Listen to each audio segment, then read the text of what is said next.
What is up, everybody? It is UFC 323. This is the final pay-per-view in the ESPN era. Might be the final pay-per-view ever, depending on how long Dana want to go that route. We're going to Paramount in January, so we're going out final pay-per-view of ESPN with a rematch. We got Merab Dvalishvili, a pound-for-pound contender, honestly, looking to make history with 4 straight title defenses in a calendar year, going up against the former champ in a rematch in Piotr Yan. And in the co-main event, we got a guy who's making insane strides in the division. And Alessandro Pantoja just racking up defenses and really making a compelling argument for Demetrius Johnson for greatest flyweight ever. Going against a young contender in Joshua Van, who's really been on the rise. His activity's off the charts. He's just really great, and he's been a guy that me, Alex, Mike, and a lot of other people that we know have been high on from the jump. But great pay per view, head to toe. Is there anything you guys want to say about it? Um, for the final pay-per-view of the year, final pay-per-view ever, I think this is a pretty good pay-per-view to like snap it off. I don't want to majorly glaze this pay-per-view. Last time we did it, it was a shit show. So I'm just hoping I'm just gonna savor this card slowly. I'm gonna enjoy it. Hopefully on paper this should be a perfect card. On paper this should be a perfect card for ending off the year, ending off the ESPN era, and ending off pay-per-views in general. Van's gonna be a good fight. We don't know how the Yan and Merab fight's gonna be, but there's other sleeper fights that I think is gonna be good too. Yeah, I think we definitely did overglaze the last card, but I think unlike last card, this one's going to be a little bit less good on paper, but it's going to be better on the day of the card. I think more of the fights will actually perform. But yeah, that's all I really have to say about it. Let's go, Jan. All Yeah, let's right. go. Without further ado, let's jump right into it. UFC 323, our prelim opener of the night. Ultimate Fighter winner Myron Santos goes up against Muhammad Naimov. I'm gonna kick this one off. Muhammad Naimov, just coming out of Tajikistan, 13-3 record, I believe. Like, he don't really do anything special for me. Like, I guess he's well rounded to an extent. Like, he can do a little bit of everything, but like everything he does doesn't wow me. I don't think he's particularly good at any particular facet of MMA. His striking's enough, his grappling's enough to get control time. He doesn't really even have like a sub threat for me. Like his jujitsu or just his finishing instinct on the ground isn't crazy, even from a ground and pound standpoint. Just kind of a mid-average fighter for me. His most notable thing is he's from Tajikistan, going up against Myron Santos, who won the Ultimate Fighter. I'm not gonna lie, he had a bit of a close fight, a questionable fight against Francis Marshall, but Francis Marshall, I don't think he's a bad fighter. I think it was a close fight, and it was good to have that kind of that shock, that close of a fight to gain experience from. And I actually think Marshall's a better wrestler than Naimov. Even hurt what's it called, Myron Santos in that fight. He even like stunned him, or maybe even got a knockdown. He definitely wobbled, if not dropped, Myron Santos in that fight. Very close fight, but enough of my yapping. I'm gonna kick it off with the favorite. I'm gonna go Myron Santos, the Ultimate Fighter winner. Torn between a late TKO and a decision. I think he's good for both. I just think Naimov isn't a crazy wrestler where you can hold Santos down like Marshall, and I don't think his striking, like his power or his technique, is anything really like of note. I think Myron Santos is more poised, more composed, better striker. So I'll be bold. I'm gonna go. He's wins a couple decisions in the UFC. I'm gonna go with a third round TKO Myron Santos. I just think he chips away at Naimov, defends the takedowns, lands good counter shots, and just breaks him in the third. I'm gonna go third round TKO. I'll be a little bold. Uh, Not a bad prediction from Tony. I'm gonna go with second round TKO from Myron Santos. I don't really think Naimov is all that, man. Like I think he's mid. Like most of his fights he cheats, and just if he doesn't get you down to the ground, he ain't fucking nothing. So I think Myron Santos is gonna find ways to counter the grappling, and hopefully to counter the cheating bullshit. I mean, we're not in Abu Dhabi, so none of that favoritism bullshit's gonna work over there. So nothing to worry about. Uh, I got Myron Santos hurting him. I could see him dropping him. I could see him even hurting him when Naimov's gonna shoot a takedown on him.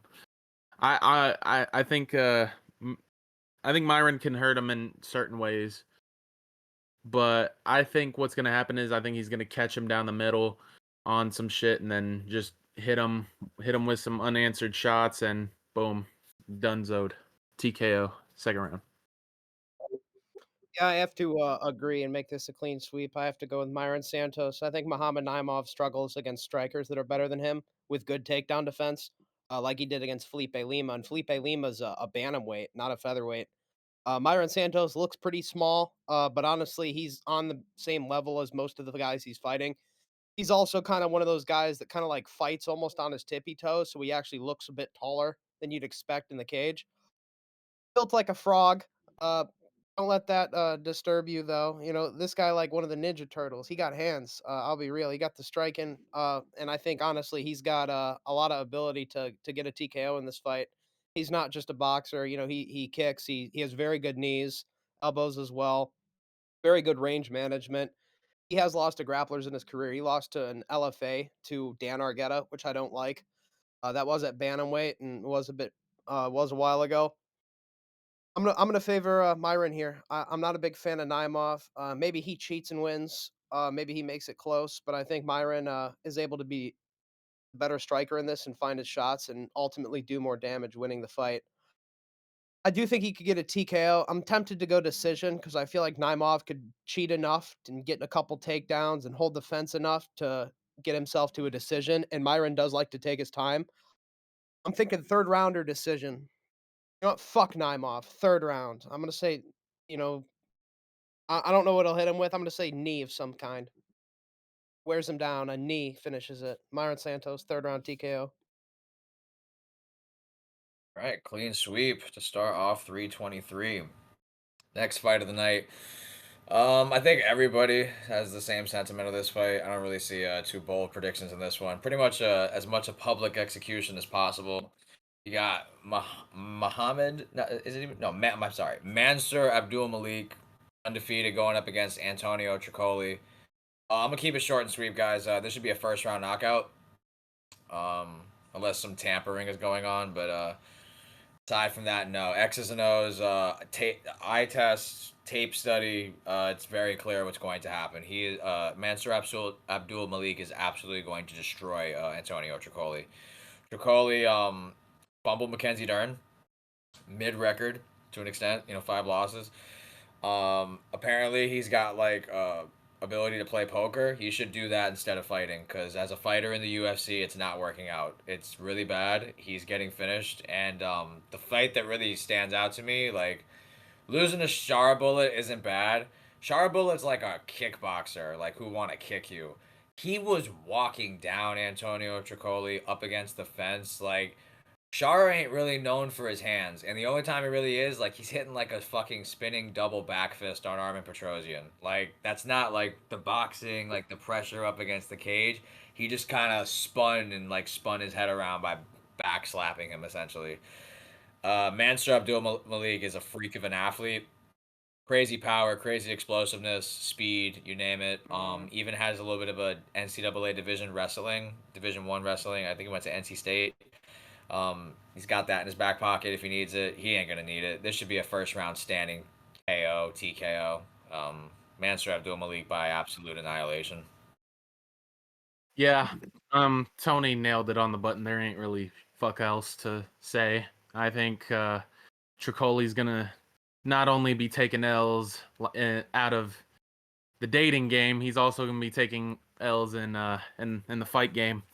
Dude's just complete ass, and no fundamentals, no nothing. Overall, just horrible. And I do agree with Tony in the sentiment that he should go to poker, but I don't even know, man. I don't even know. He might even lose at that too. In my opinion, he looks like he looks like you could call from his fucking bluffs and the poker tables. Like I don't know, man. Like I feel like he's gonna be one of those fighters where like, man, what the fuck happened to Tricoli? And then we're just gonna see him like somewhere in the streets of fucking South Florida because he just gambled everything away and he owes all these casinos money and shit, man. So I could just see that motherfucker out somewhere in the streets, maybe offering a ham job or two, who knows, for money. But anyways, uh I got Abdul Malik knocking him the fuck out in the first round. If it goes past the first round, there is some tampering going on.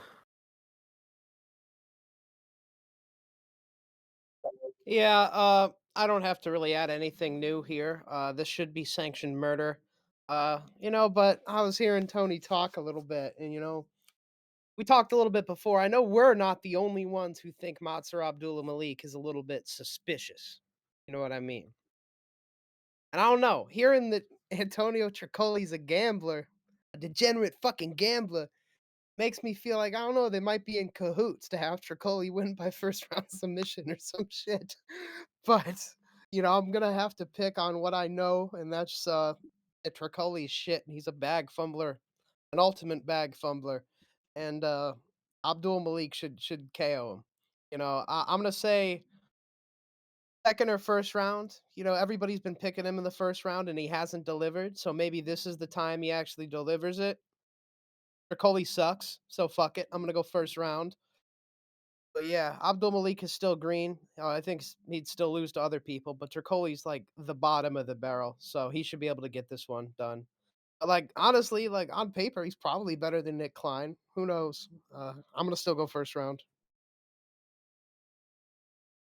Back-to-back clean sweeps to start off 323 as we head to the next fight of the night. Undefeated UFC debutants, Ivo Baraneski, I think that's how you pronounce it, going up against the last Ottoman, Ibo Aslan. Yeah, man. Ibo Aslan, to be blunt, he's kind of dead to me. I picked him in his last fight against Billy Elikana. That was awful. Low output is an understatement. He literally fought like he thought like the scorecards were already written and like, oh, I have a guaranteed win. I just have to be here and I win. Just by existing, I win the fight. It literally felt like that. He's staring at Elikana, and apparently this dude went to Dagestan or some shit. Not one takedown attempt in sight. Why am I going to Dagestan to learn how to strike? Unless the beat's there, I don't know what the fuck I'm doing. So I could say so. Dude lost to the Pleasure Man. I mean, the legendary Pleasure Man, so not that bad. But if it's bad. Yeah, like for this guy to be the best representation of Turkey. Well, thankfully, you got Yakyayev, as we saw like a week or two ago against Sakara. Like, thankfully they have a new face to look forward to in Turkey. But Ibo Aslan ain't it. His record doesn't show how bad he is. I think he's like 14-2 or 14-3. It doesn't show the flaws enough in his game. His striking, like his power, like he knocked out Sakaria. Whoop de fucking do. Who the fuck doesn't? Like, no. Ivo Baraneski, the dude he fought on the Contender Series, the Serbian, I would pick him to beat Ivo Aslan. So if I'm doing that, then I'm definitely picking Ivo Baraneski.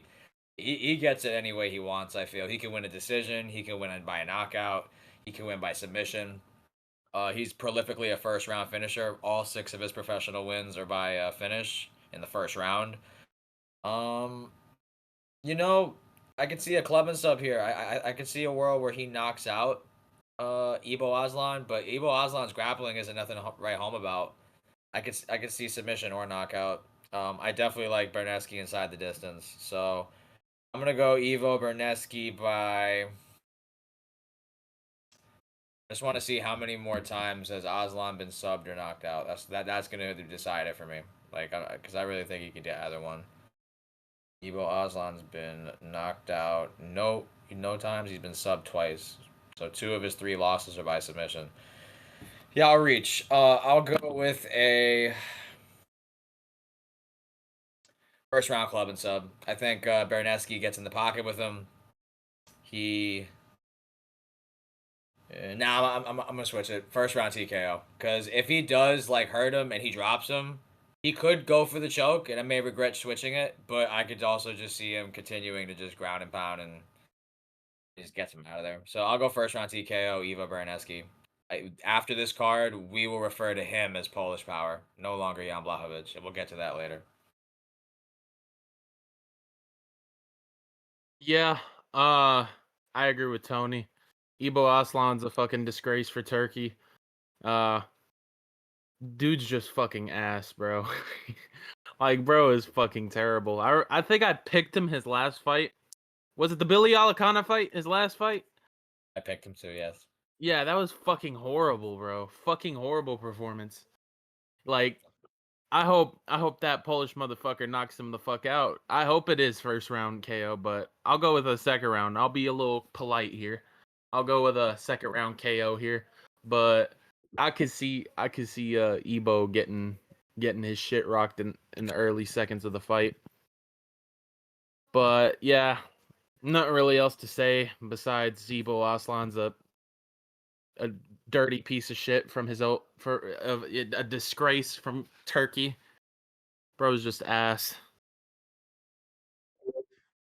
Yeah, Ebo versus Evo.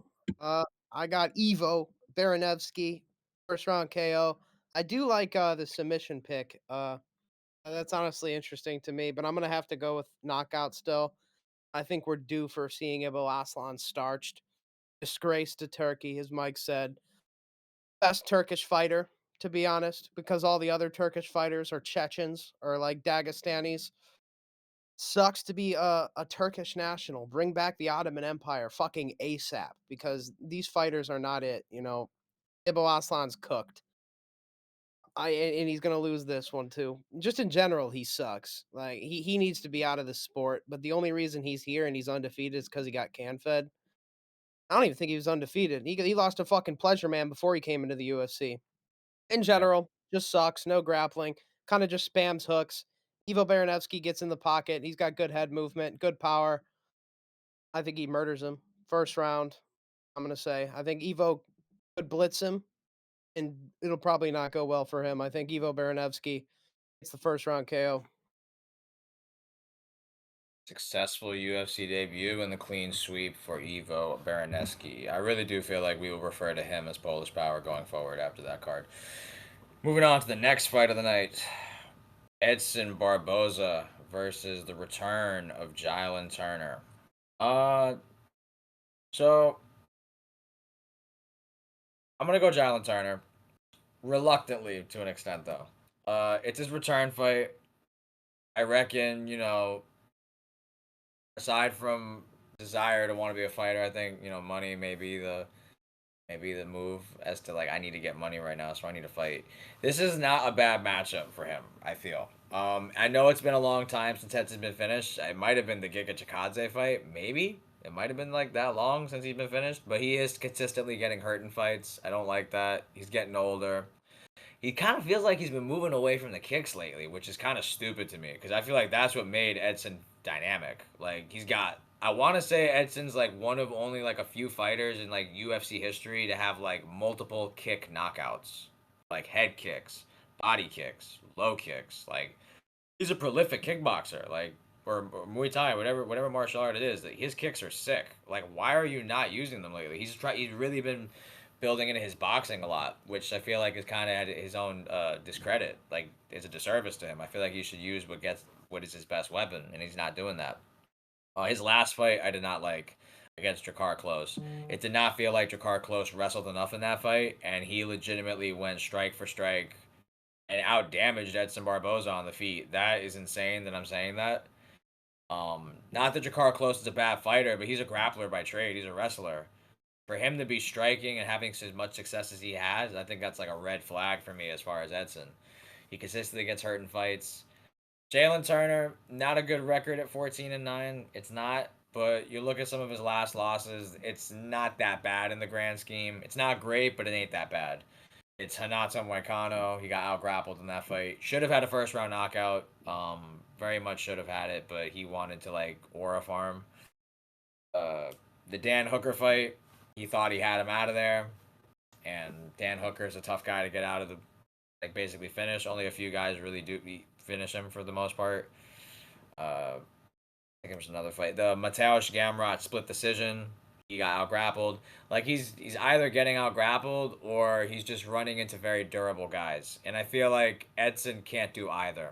I don't see Edson out grappling Jalen Turner. I think Jalen Turner's got some sub threat. The reach is equivalent. Size, I would say, is in favor of Turner. Youth. The only thing that concerns me is I do think Turner is a bit of a front runner. I do think there's a little bit of quitter in him. Not a little bit. There is. He literally quit the sport and then came back. So there is definitely quitter in him. Like he kind of feels like first round or bust a little bit. Like if he don't get you out of there early, it kind of feels like the longer the fight goes, like he loses confidence in himself. Like how is he still standing? How is he still here? Like, those are the types of thoughts I'm thinking. But I'm gonna trust in him to get the job done. Um, Edson's a hard guy to finish, but I just feel like matchmaking wise, like this is kind of like a good matchup for him. So I'm gonna go with a Jalen Turner. I'll go second round knockout. I think he has a good first round, but Edson's tough. He gets wobbled a couple times. He's able to make it to the bell, and Jalen Turner realizes like, all right, I'm not that gassed out. He's hurt. I just got to keep pouring it on, and I'm gonna get him out of there. And I think he will. I don't know what the particular strike is, but I think he's gonna hurt Edson. He's gonna follow it up. He's gonna get a second round TKO. I'm gonna go Jalen Turner, second round TKO. Um, good pick by Tony here. I think I'm gonna let my nuts hang here. I'm gonna go with a first round KO here. I think he has to finish him in the first round. Like I don't know, man. Edson's taken a lot of damage, as Tony said. I think this should be a first round finish for Jalen, in my opinion. I am. If this was like, look, man. If it was like the old, if that last fight, if he won that fight and looked like old prime Edson Barbosa, I would have picked Edson Barbosa to kick the living shit out of fucking Jalen Turner. I don't think Jalen Turner is. He's all right. Like I'm not gonna hate on him too much, but I think Tony has hit the nail on the in that sentiment that he is a quitter. He does quit in fights when it gets tough for him. He doesn't have that he doesn't have that energy that he has when he is in the fights and when it is his way. Like he's a good nail. I mean, he's a good hammer, but he's not a good nail. Like I feel like times get tough for him. If Edson comes back in his old form where he's throwing leg kicks, hitting body kicks, hitting him with that signature wheel kick, if he comes in there, he's gonna beat the fuck out of fucking Jalen Turner. But I think Jalen's got the height, he's got the reach, he's got the length, to beat him. But I'm going with first round finish just because of the damage. Edson's getting older, and Jalen's coming back, taking no damage. He's fresh and he's still young. So I think this is a perfect little storyline for him where he finishes Edson in the first round and he goes, "Yeah, I'm back." Da da da da da da da, and we just move on like nothing happened. It is a little fucking weird that he retired and he's coming back. Like I don't know what made him think that. I know he did when he did retire, he was on like some spiritual journey on his religious behalfs. That's what I've heard and what I've seen on his Instagram. Shout out to him on that. But I think if you really love the sport, you shouldn't give up for it. But everybody has other things, I guess, to cope with and need to fix with. I've yapped far too long. I'm going with Jalen Turner first round finish. Yeah, I have to agree and make it a clean sweep. I got to go with Jalen Turner coming out of retirement for a KO. He's coming out of retirement way too early, and I think he knew that. Whereas Edson, I think, should have been retired a couple years ago. Barboza's old. The best is past. He doesn't throw his best weapon, which are the kicks, anywhere near as much as he used to. He wants to get into boxing range. To Jalen Turner, that's death. He's very good in the clinch and up close. He's better with his hands than Barboza. He hits harder. And honestly, man, if you're getting out leg kicked by Drakkar Close, this is Edson Barboza we're talking about. He should never be getting out leg kicked by Drakkar Close, but it happened, and that's all we need to see. I feel like he's cooked. He's not the same guy. Jalen Turner relatively still is. Big weight cut, big guy. He will break. He is kind of a bitch. You push him a little bit, he will break, but he breaks to a higher quality of opponent than old man Edson Barboza. I've got to go Jalen Turner first round KO. Probably a right hand. He's going to Bobby Green his ass. Please, ref, step in early. It's going to be bad. I think it'll be a big KO. Jalen Turner first round.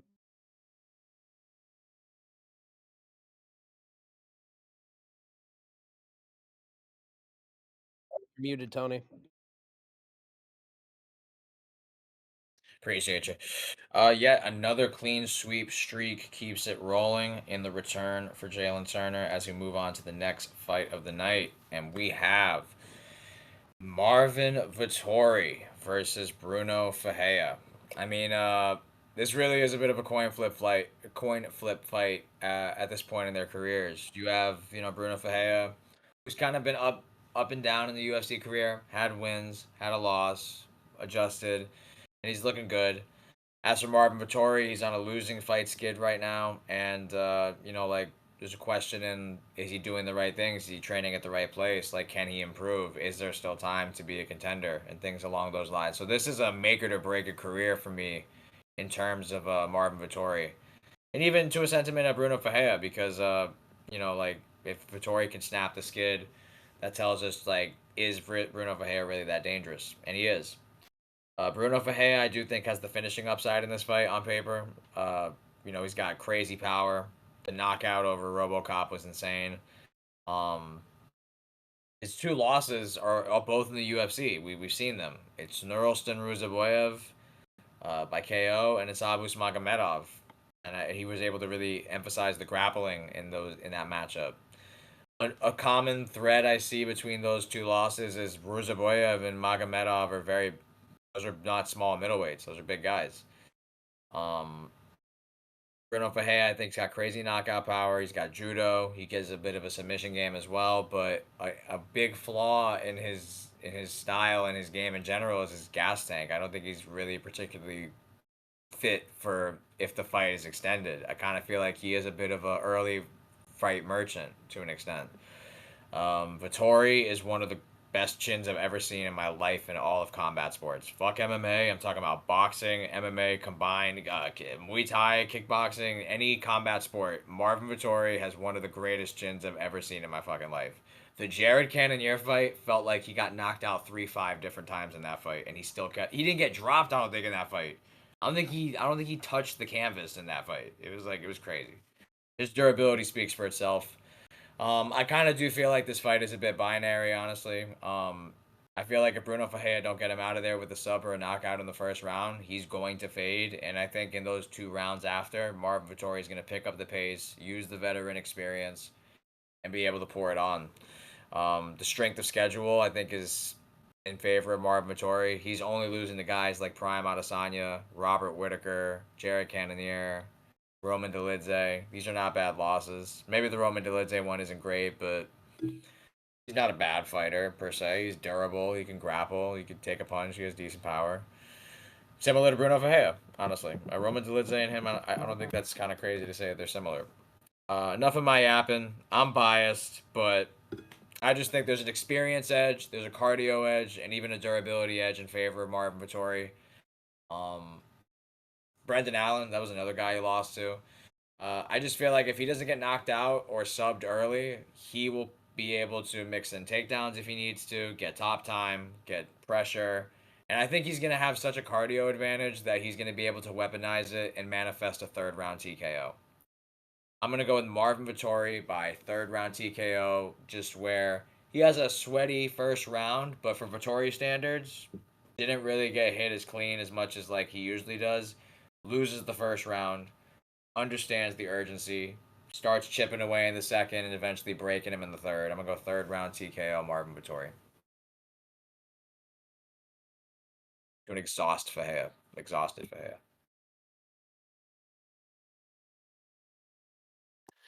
Yeah.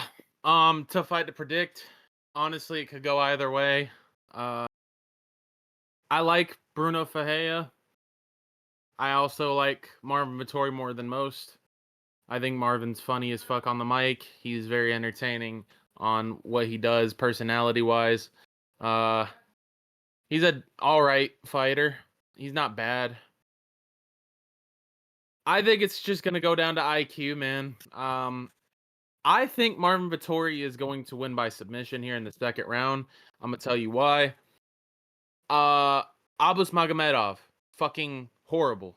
He was able to out grapple him even when he has smoker lungs. Like I think I think if he's able to get you down, I think Marvin can. And I think, you know, Marvin's been getting his ass whooped a lot. I get that. But there's one thing that I think that's underrated in Marvin's game, and it's his ground game, man. His ground game is very, very good, man. Uh he was able to get he had some submissions in the early stage of his career. Is it you could say, oh, he probably submitted bums and stuff. You probably are right. But Bruno Fajea makes a lot of mistakes in certain things, and I could so see Marvin calculating those mistakes and make him pay for it. I'm gonna go with Marvin here. I think he's gonna finish him in the second set by submission. I could see this going to a decision, but I think the only way for it to end by knockout is if Bruno does what no man could and knock Marvin Vittori the fuck out. And I don't think it's going to be possible, man. That man's got that tarred strength in him. Anyways, yeah, I got Marvin, second round sub. I think he's going to take the back, and I think he's going to choke him out. Another clean sweep. I'm gonna have to go with like the only Italian in the UFC, Marvin Vittori. He hasn't had the best luck in recent uh, fights, but I think now it'll start to change. He's starting to fight out of the rankings now. Bruno Ferreira is good against unranked competition. Known to gas out. He's got good power, but I'll be honest, against Vittori, that means nothing. He's got jujitsu, but to be honest, also, I've never really seen anybody submit Vittori. Brendan Allen really couldn't get him in a position. There was times Vittori took Allen's back, which is very impressive, seeing what Allen went on to do against DeRitter. I think Vittori's chin is, like we said, is unmatched, but his grappling is honestly pretty damn good as well. I don't see Fajea being able to out grapple him, and if I don't see you being able to knock out Vittori or out grapple him, I honestly think he'll probably lose on output and strikes. That's kind of the way I'm thinking. So I think Vittori's going to win second and third after eating some big shots in the first. Bruno Fajea will keep hitting him with big shots, but they'll just do nothing, and eventually he'll get gassed out, and Vittori will just put the output on him and win pretty much on total strikes. Second and third, Vittori puts the pep on him and wins by decision, mostly striking. But I honestly, like, I think later in the fight, Vittori's the guy that can actively grapple rather than Fajea. I think the once he gets tired, the grappling will come. Vittori 29-28. And the clean sweep streak keeps moving on.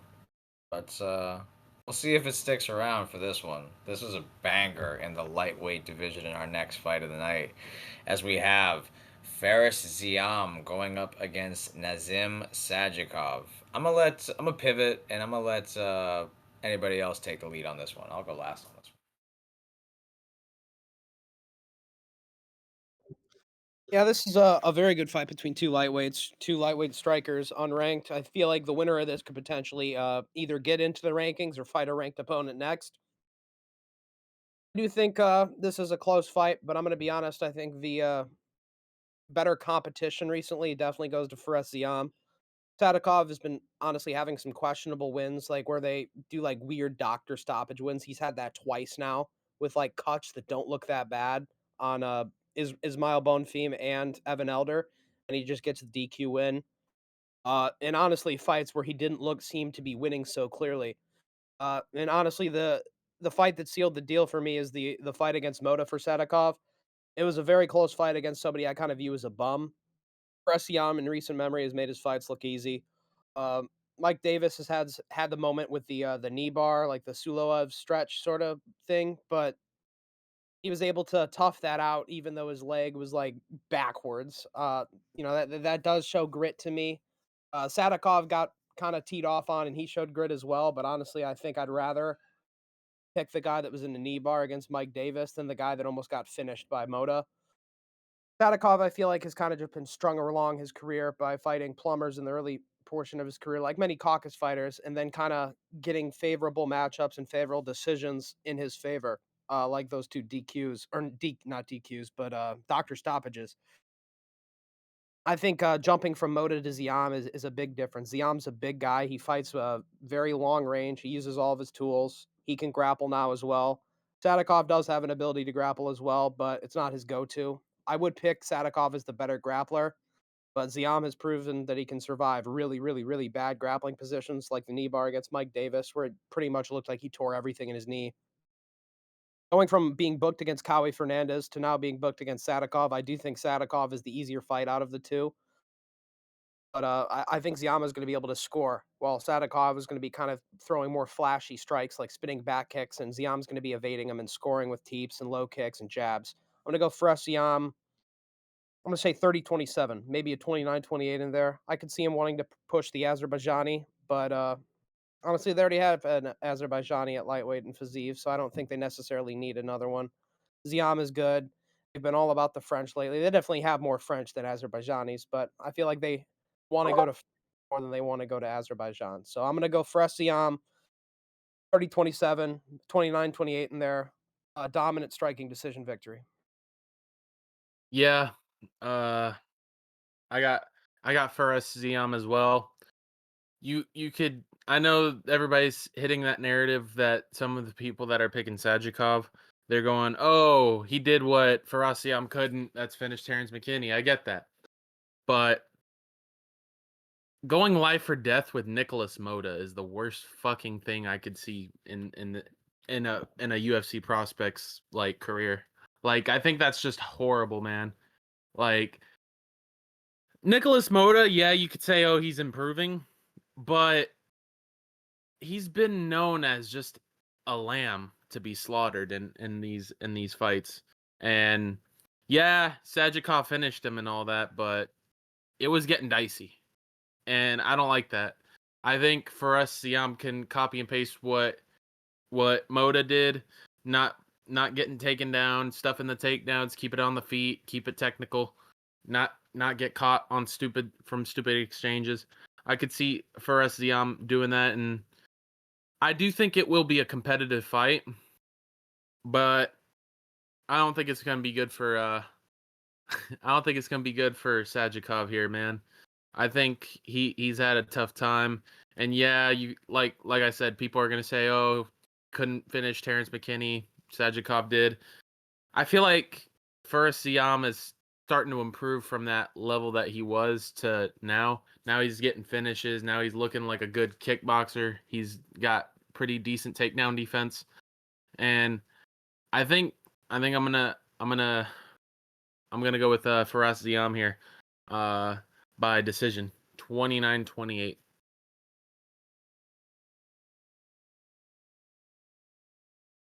Great fight here in the lightweight division. But I do think it appears that the clean sweep streak will come to an end on this one. This is a great fight, man. This really is. Both these guys are good. Faris Siam is very technical, hailing from France.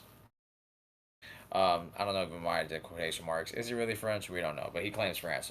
He's a good lightweight, man. 6'1", 75-inch reach. Really good intangibles for the division. Never been knocked out. Only lost one decision. It was in 2019 to Don Madge. He's improving every fight. I will not lie, and he is the younger fighter, so naturally there will be more room for improvement.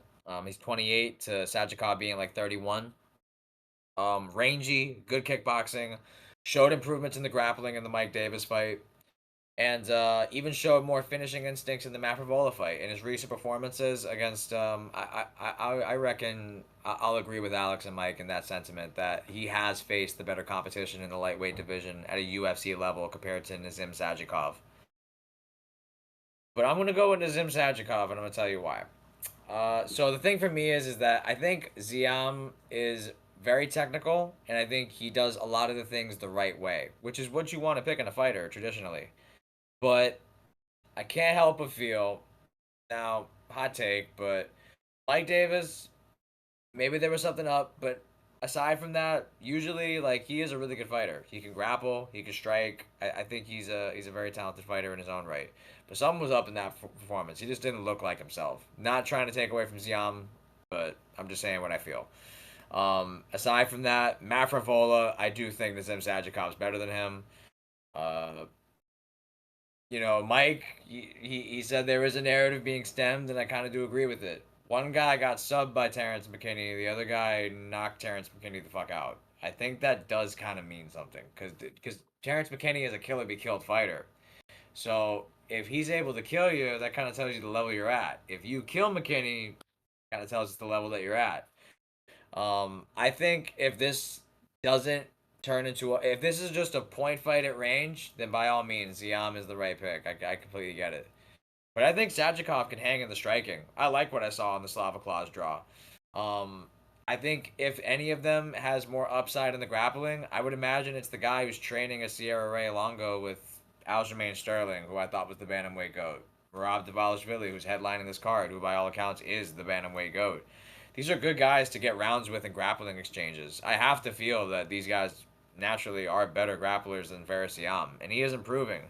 But I think Sajikov can hang in the striking. I think if this turns into a fight, not a point fight, but an actual fight, and they scrap, I think Sajikov has more dog than Ziam, and I think he has opportunities to mix in takedowns. I couldn't help but notice Ziam's got 3 submission losses out of his 4 losses in his career. 1 decision loss, 3 submissions. I think there's a chance Sajikov could advance position and potentially threaten a submission, but I'm going to go with an Azim Sajikov decision win where he's able to display that his striking can go he can match the French kickboxer's output and his technicality as well as mixing in grappling where he could really cement himself in close rounds. Those takedowns in close striking type fights usually do really matter, and I feel like Sajikov can get him. And I trust in his corner to create a good game plan against Ziam. Yeah, I'm gonna go with Nazim Sajikov in the upset in a decision win. I like him. I think he's a good fighter. I think he's very well rounded and he's shown durability and a willingness to keep fighting. So I'm gonna go Sajikov decision. As we move on to the next fight of the night, it is the lone women's fight of UFC 323. Macy the Future Barber going up against Karine Silva, the killer. This is a banger for women's fights. This is the only women's fights, and I know naturally our first instinct when we see a women's fight is like, oh, bathroom break. I know, I get it. And for the most part, you're maybe not that far off wrong. But this is a banger for women, in my opinion. Both these girls go forward. Both these girls want to finish the fight. This is a car crash waiting to happen, in my opinion. I don't see some. Oh yeah, we're gonna range management. We're gonna take pictures. We're not gonna do anything stupid to cost the fight. None of that is happening here. I think these two girls want the dub, and they're gonna do whatever it takes to get the dub. I think this is gonna be an amazing fight. Low key a war, basically. But I'm rocking with Macy Barber. I just like her aggression. I like her pressure. I like her willingness to die on her shield. I do respect it. I think she's very entertaining for women's fights. I think her clinch is amazing. I think she batters women in the fucking clinch. Her elbows are disgusting. Her durability is Marvin Vittori esque in terms of how she can weaponize it. The pace that she goes, the shots that she's eating, and she still just keeps coming forward. She's a marauder, as Alex would say. Macy Barber is a dog, bro, and she want that. I'm gonna go Macy Barber by. I have a lot of like late finishes. I'm gonna go a third round TKO and a scrap. I think this is gonna be a back and forth fight, but Macy Barber would have shown that I just want it more than you, and I'm gonna get it. I'm gonna go third round TKO, Macy Barber. Clinch, elbows up against the fence. Where Karina Silva is just like, oh my god, stop coming forward. But like Macy Barber's like, nah, bitch, nah. She just fucking hammering elbows right in her chin. I'm gonna go third round TKO, the future, Macy Barber. Um, it's a good, decent fight. Decent fight. It's still a woman's fight, Tony. Come on now. It's still a woman's fight. Anyways, no, all jokes aside, I do think it's going to be a good fight. Macy Barber's a hell of a fighter in the women's division. I am going to pick her to win by decision. I don't really know too much about. I mean, I've seen Kyrie Silva fight, of course. I'm not a casual, but I don't know. I haven't really seen her anything that impressed me to a point where I would pick her to beat a Macy Barber. I mean, she her last fight, no, fight before her last fight was the Arujo fight. She lost that fight. That's not a good look on paper. And I think Macy could do, if not more, what Vivian did in that fight to win. And I got Macy winning by decision here. I think she's just gonna light her ass up on the feet. I think she'll even mix in a couple grappling exchanges. I think Macy's very good, man. She's very young. I'm surprised she came in at a very young age and she's still kicking ass, man. Shout out to her. And unfortunately, we can get that big ass main event, that great main event from her and Aaron Blanchfield. But I think she's gonna make up for that unfortunate circumstances when she had a seizure or something. Unfortunately, I'm glad she's doing okay now. But anyways, I've yapped far too long for this segment, so I'm gonna go with Macy Barber, 29-28, maybe a 30-27 decision. Yeah, I have to agree with Tony and Mike. I got Macy Barber winning this one. Karine Silva's honestly proven by her last fight isn't as good as we thought she was. Her striking's really bad. Barboza arguably should have won that fight. She had moments of getting out grappled by Barboza as well. She did most of the out grappling, but a lot of it was just control time. I think Barber's good in the clinch, and that could be useful when they are in the clinch together. I think she won't be the one stalling, whereas Karine Silva probably will be. She'll be staying more active. You know, Macy Barber is one of these bitches that honestly does damage and fucks bitches up when she's in the cage. A lot of her opponents like leave like with fucked up faces and like blood everywhere. I could see something similar happening, and even if it doesn't happen, I gotta favor a fighter like that versus somebody who kind of lays in parade. Damage has been winning the scorecards lately, but honestly, I kind of am feeling a TKO here. Barber's been out. Maybe that's reason not to pick her because last time we were gonna see her, she like had a seizure or some shit. But I think this time it'll be a big comeback and she'll get a TKO. I'm gonna say third round TKO. Macy Barber.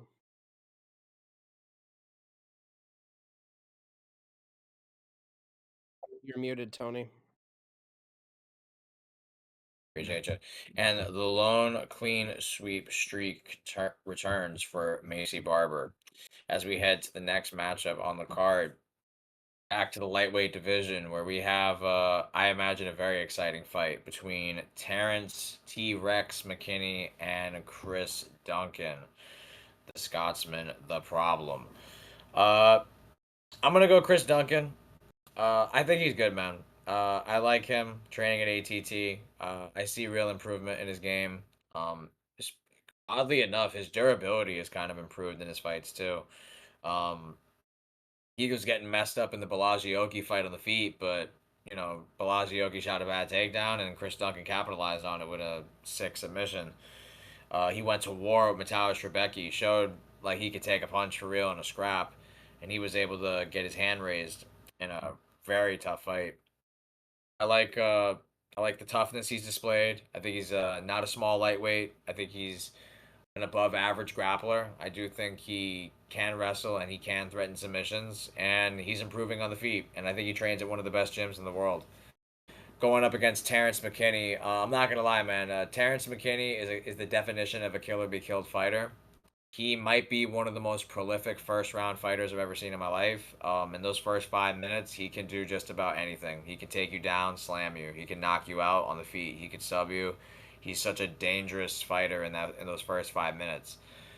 But after those first 5 minutes, he fades visibly. He fades visibly to such an extremity that Like his durability is compromised. His takedown defense ain't as sharp as it was in the first round. Just everything, all of his attributes are drained immensely after those first 5 minutes. And it's just something he hasn't really been able to shake in his career. He's literally a killer be kill fighter. Either you finish him or he finishes you. That just kind of shows the level of where you're at. If he finishes you, you know, that's where Mafrovola Slava Claus. If you finish him, Zim Sajikov, another good fighter like basically on that level. That's basically what I'm insinuating. Um, he's alive. Terrence McKinney's always alive in that first round. He can land the big shot. He can maybe even get a takedown on Duncan and fuck around and maybe even get to a dominant position where he could threaten a TKO or a sub. But I'm going to trust in Chris Duncan. I'm going to trust in his toughness. I'm going to trust in his game plan from ATT. I think they have some of the best coaches and some of the best training partners in the world. And I'm going to go with a second round submission where he has a sweaty first round, but manages to really not get hit with anything particularly like enough to drop him. He's able to keep his wits about him, and we'll notice a visible fatigue in Terrence McKinney and overall movement. His movement in general will look very lethargic in round two, and Chris Duncan will be able to shoot a takedown, get to a position where he could threaten the submission, and he will secure it. I'm going to go with a second round submission, Chris Duncan. I could see it being club and sub, or I could just see him taking him down in advancing position. Second round submission, Chris Duncan. Yeah, I got Chris Duncan as well. Terrence is very live in this fight, though. I will say that. But I feel like Chris Duncan is the type of guy to survive a Terrence McKinney sweat, if you know what I mean. Like where Terrence McKinney's got you hurt and shit. I think Chris Duncan is the type of guy to survive that shit, man. He's very good. I like that Scottish motherfucker. He's a tough dude, man. He's got that Braveheart mentality. I just like how he fights. He's a very entertaining fighter. He is willing to eat shots to give one, and on paper that is not a good one for if you're fighting a Terrence, but like what Tony said, cardio is a big key here, and I think cardio is going to bite Terrence in the ass. Unfortunately, I like Terrence McKinney, but I think this is going to be one of these fights where he does lose in this scenario, but I think he will look good. I'm going to go with a late first round KO where Terrence has Chris hurt and Chris is surviving and stuff like that. Terrence is hurting him again, and I think it's going to look like the Drew Dober fight where he's got Chris hurt, trying to go for the finish, and every time when he tries to go for it, Chris is just still surviving and shit like oi, I'm not going down, man. I'm fucking horrible at that Scottish accent, but you know what I'm gonna say. He's gonna do that Braveheart shit where he just starts surviving and just ends up clipping him in the late seconds of the fight and gets the TKO victory. But yeah, I've rambled for far too long. I got Chris Duncan late first round TKO. This is a close one for me. Originally, I was going to pick Chris Duncan. I think on paper he's the better fighter. He's lost less. He's more consistent for sure. Uh, but honestly, I feel like he's the type of guy that Terrence McKinney could beat. I think he'll entertain McKinney in the first round. And I think McKinney's going to be able to clip him. I realized in like the last couple fights, McKinney's been a little bit more patient. He seems to be a little bit more tactical. I think he's improving. You got to remember, he is still a pretty young guy who is known for pretty much first minute KOs before coming into the UFC. I think he's starting to finally take it easy and finally pick his shots rather than just running and throwing and doing all that bullshit. And he has a good grappling game as well. Honestly, I think physically he's the better athlete than Chris Duncan. I think he's faster than Chris Duncan. I think he hits harder than Chris Duncan. I think Chris Duncan probably a little bit, well, he definitely has more cardio, might be tougher, probably is tougher. But for some reason, man, I think if Charlie Campbell can clip you and almost finish you, so can McKinney. And I think McKinney's such a prolific. You know what word I'm trying to say? Proficient first round finisher. I think honestly he can get it done. And I think on the feet, Duncan has not impressed me that much. You know, it's one thing to kind of like make a war with like a Rebecca, but I've never really seen a fight where Duncan just outclasses an opponent. You know, sometimes he'll catch him in a guillotine early, but usually he has to take his licks before he comes back and wins. I don't think you want McKinney to really have success in the first round because he often does get the finish. And if I think McKinney's better, he's finding his shots better. He'll probably be a little bit more patient. I'm going to trust that version of McKinney to get a first round KO over Chris Duncan, surprisingly. Chris Duncan's good, but I don't think he's that good. Whereas I think there's still some potential that's untapped in McKinney. Well, do I think he's going to be a champion or ranked? I don't think so, but I do think we could potentially see a new rise in his career here. I'm going to say Terrence McKinney, first round KO.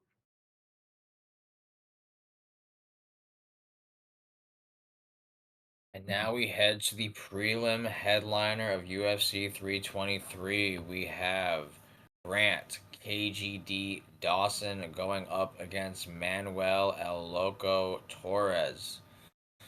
Great fight here in the lightweight division. Grant Dawson, I think he like I just picked American Top Team, a fighter who trains there, and this guy trains with him avidly as well. Like they're very much sparring partners, and they're probably trained together a camp for this card for both their opponents. What am I saying? Of course they did, because Chris Duncan literally fought Manuel Torres. Of course, Grant Dawson is gonna ask like Chris Duncan, like what takedowns worked, like what kind of range should I stay with, and all these things. Grant Dawson has, like I said, American Top Team in my opinion is a top 3 gym in the world. Like the amount of champions they've produced, the amount of game plans they've cooked, like I think it's an amazing gym. And there's a personal bias, but that doesn't need to be stated. Um, Grant Dawson, his chin is his biggest downfall. I feel his durability is questionable. I think his grappling is real. His striking isn't crazy, but it's I guess enough to get distance closed where he's able to shoot and get to where he really wants to be in the ground. But his chin, man, it fuck questionable. It's a fucking he got bro like Mike called it. He literally said Bobby Green will fuck around and knock this dude out. I didn't think it was gonna be a first round knockout off a damn jab. Like that was like maybe even if it wasn't a jab, even if it was a right hand, dude. When do you see Bobby Green first round like it's over, the fight's done? That was like to this day one of the most mind boggling endings to a fight, because Grant Dawson was like minus 500 in that fight. Like granted, Bobby Green's takedown defense ain't bad, but like even if you picked him to win, first round knockout, like that just, and Bobby Green ain't no one hitter quitter knockout guy. Like he'll outclass you with volume and technicality. Like for him to blow you out like that in one punch, that tells me your chin is destroyed. Or shit. And another fight that comes to mind that I don't like was the fucking Ricky Glenn fight. He won that fight, but dude, go watch that third round and tell me like Grant Dawson got it like he's durable. Like I don't know, man. I think he's decent, and his record to have what it is, despite his durability issue, is pretty impressive, honestly. I actually picked against him with Rafa Garcia in one of his last couple fights, but he actually had a great performance in that, and even got a TKO. I do see improvement in what he's from where he was to where he is now. As we now look at his opponent, Manuel Torres, he goes 100 miles an hour. Not very technical, so to speak. He just kind of wants to get the finish. The Chris Duncan fight was crazy. The physicality that Manuel Torres has is kind of absurd at 155. If you go watch the Chris Duncan fight, the way he got that submission where he was able to like change the position of the ground, like I think Chris Duncan shot a takedown and he just kind of threw him off him and then got into a submission. It was crazy. The knockout power is very much staggeringly in favor of Torres. Grant Dawson couldn't knock out like me, or I don't think he can knock us out on the feet. I mean, he's a fighter, so of course he's good, but like his power, as we know, it's just not good. Torres got more knockout upside. I'm going Manuel Torres, man. I don't trust Grant Dawson's chin. I could see a multitude of ways Manuel Torres can win this fight. He can knock him out in the first exchange. he could win it. I told Mike and Alex this. I feel like Grant Dawson could have 10 minutes of control time, and they'll still give it to Manuel Torres because he outdamaged him in the small amount of times it was on the feet. Um, he's Mexican. Y'all know the UFC wants to get into the Mexican market. He's very entertaining. I just don't see the finishing upside for Grant Dawson, and even if he like controls him, like the last couple of weeks, the way we've been scoring fights, they've been given damage over control. I can even see a world where Grant Dawson gets hurt, shoots a bad takedown, and gets subbed. I really feel Manuel Torres can win by all three paths. But I'm gonna go with TKO just because, like I said, if you getting it's casual, it's cliche, it's square, but bro, if you get knocked out by Bobby Green, why the fuck can't Manuel Torres do it? So also Manuel Torres is like 89% takedown defense. So I think that's impressive. The Chris Duncan win, I rate. I'm gonna go with a Manuel Torres. I'll go first round knockout. It very much well might just be the very first exchange on some Beneil Dariush BSD shit. It really might just be like that, where Manuel Torres touches him and he just dies. So I'm gonna go first round knockout. Manuel Torres. El Loco just keeps it rolling. Dude knocked out Drew Dober. Drew Dober's chin is way better than fucking Grant Dawson. I'll leave it at that. Yeah, I got Manuel Torres as well. Uh, as Tony had alluded to earlier, I did pick Bobby Green to beat him. Uh, so you could technically say I'm undefeated at picking against him. I don't know, but I'm not gonna self-glaze myself here. Um, one thing that I never liked about Grant Dawson in his come up is his durability. He just looks soy to me. Like there's something about him that he looks fragile. Like I feel like if he got hit with something massive, I think he will crumble. And Bobby Green knocked him out with a cross or something like that coming in. Like it was a crazy setup, and I think if Bobby can land it, I think Manuel can. But ever since that fight, Grant don't want to fuck around with people on the feet anymore. I don't really see it. I know the Garcia fight he kind of struck a little, but if he fights Manuel Torres on the feet, I think Manuel Torres is gonna clip him. Because I don't think there's anything that Grant proposes to me on the feet that I think that is, oh my gosh, that's high level. Like I don't see that in him. I'm gonna go with Manuel here. I liked how he looked in that Drew Dober fight where I think he was stuffing a take. He was stuffing the takedown. He was just mauling Drew with ground and pound shots to the point where they had to stop the fight. I could low key see them running that shit back this in the same outcome.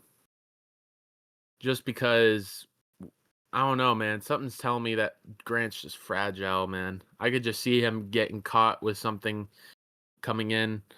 And the one thing with these wrestlers, man, they leave their chin wide open, ready to get knocked out when they shoot a double leg. It's always them American wrestlers that be doing that, and I could see Manuel timing some shit. I think it's gonna be a crazy knockout in the late minute of the first round. Manuel Torres. I think he's gonna stuff the takedowns, and I think he's gonna find a way to knock him out. Yeah, I have to agree. This a rare underdog clean sweep with Manuel Torres winning. They ain't put Manuel Torres versus Grant Dawson in the prelim headliner, so Grant Dawson can win. They want the Mexican market to succeed. Manuel Torres lost once to a striker in Bahamondes, who's pretty good, but he honestly does pretty good against wrestlers. Uh, Submitted Chris Duncan, which is probably pretty hard to do. Chris Duncan's been submitting a lot of other people recently. Manuel Torres got a lot of power, is a bit hittable, but to be honest, Grant Dawson doesn't matter. There's nothing he can hit you with that can even hurt you, so I wouldn't worry about it. Really, it's one thing he has to worry about, and it's the grappling. So as long as he's ready to you know train his takedown defense and have it good and proper for this fight, I think he should win because if Bobby Green can KO you in 30 seconds, Manuel Torres 100% also can. And Manuel Torres is also a guy who, made a career out of 1, 2, 3 minute KOs in the first round. And I honestly could see the same thing happening here if Grant Dawson gets a couple takedown stuff. He's a sitting duck on the feet. And honestly, it is a way more dangerous place on the feet for Grant Dawson than it is on the ground for Manuel Torres. And I think just that alone, like it's so danger close on the feet when it comes to Manuel Torres in this fight. I'm gonna go Manuel Torres, finding a big shot and KOing him in the first.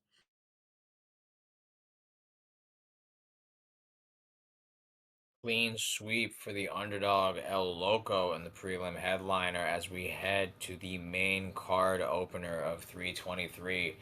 Former light heavyweight champion of the world, Jan Blachowicz, going up against surging contender Bogdan Guskov. I'm gonna pivot and let either Alex or Mike take the lead on this one. Um, it's a tough fight to predict. Through once the fight got announced, I was heavy on picking Jan Blachowicz here. But Tony and Alex had a conversation here.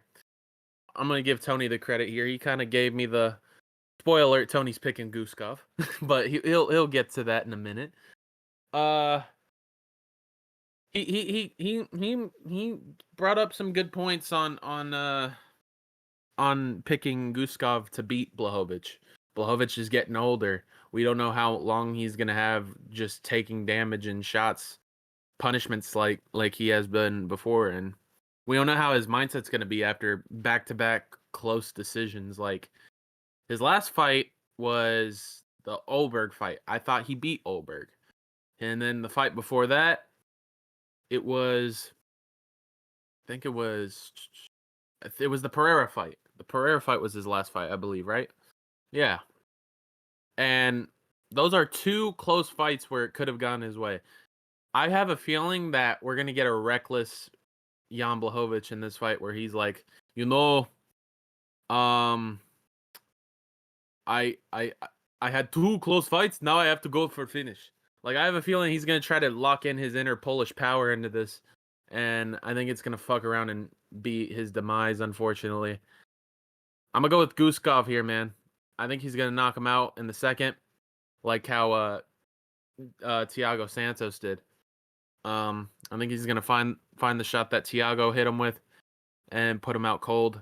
I hope Jan wins. I think Jan's one of my favorite light heavyweights in the division.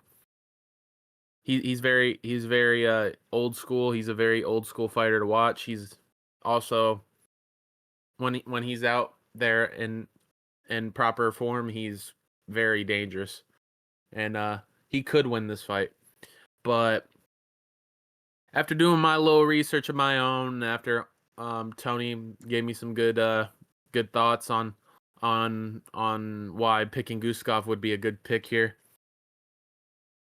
it's making me think a lot here, and I think Guskov can get it done. Bogdan is fucking mean, and he's a mean fighter, man. And if he gets you in a certain exchange, he can knock you out.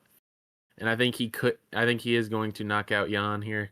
Unfortunately, I do think I'm not too confident in this one, but it's all depending on which Jan is gonna come out and perform. But yeah, I got Guskov second round KO. Yeah, I also got transitioned from being picking Blachowicz to picking Bogdan. I think Bogdan is the similar type of archetype to a fighter as Thiago Santos, explosive, powerful, fast.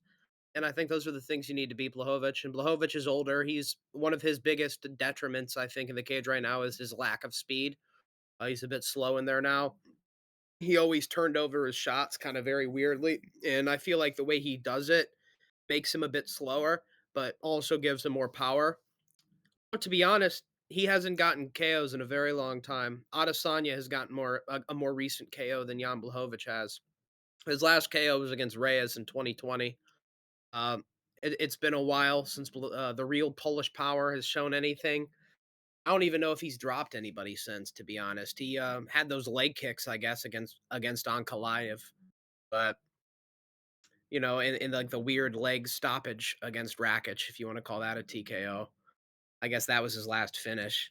Uh, but he's old. He's like damn near Stipe aged. He's 42 years old in 9 months. He's almost 43. It's one thing if you're 40 or 41, but I feel like now we're splitting hairs. Like, at what point do you just become Gramps?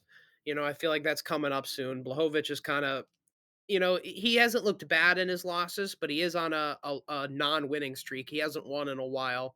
I think he's on a two-fight losing streak, and before that, the two losses, it was the no contest again, or the draw against Ankalaev. So it hasn't been the best luck for him recently. I don't think that's going to change here against a faster, younger guy. I don't think Bogdan Guskov is very good. I think he'll probably lose after he beats Blahovic, but I think his speed is going to be the key here. I think Blahovic is going to be able to land, but I think the durability. Blahovic is old. He's been through a lot of fights, a lot of wars in Muay Thai and kickboxing, and before the UFC, in the UFC. He's been around for a while. That chin's eventually got to go.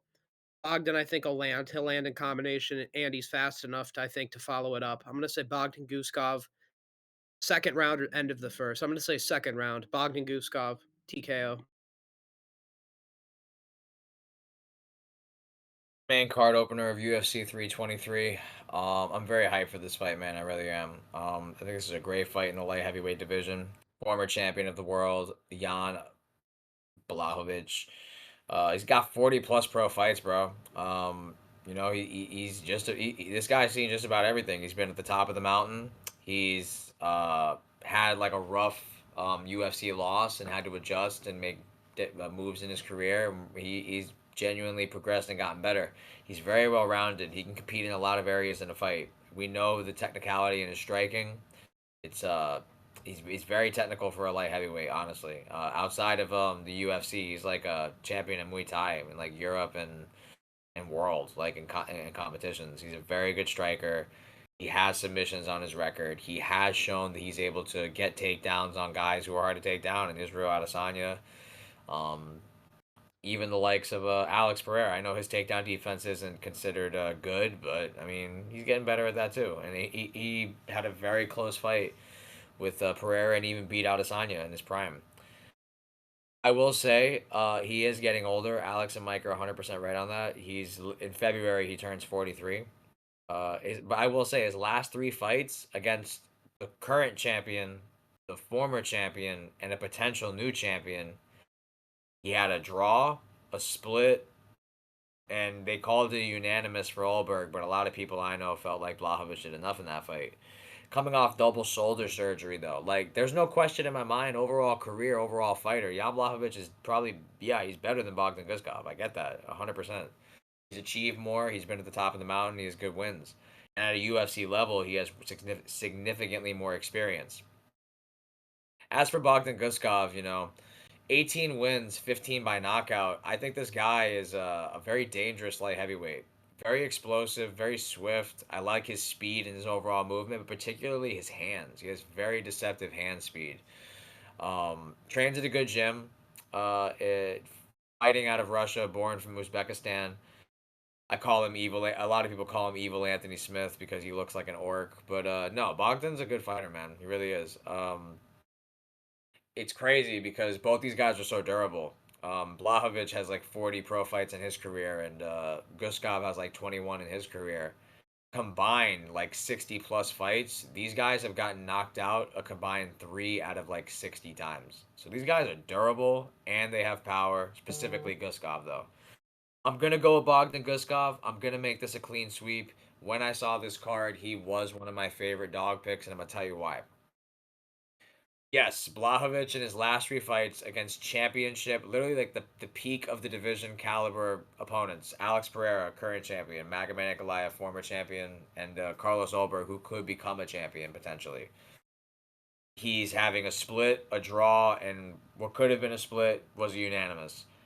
The thing is, though, even going back before that, like against the likes of Adesanya, against the likes of like those opponents that he was on the road to the title, They played the game with Blachowicz. They tried to play chess. They tried to go tit for tat, low output, and try to out technique like a guy they felt that wasn't particularly that good. They underestimated his skills, and he was able to capitalize on it. He could mix takedowns when he needed to. He could check leg kicks. That's probably one of like the best things Jan's known for. His leg checking is insane.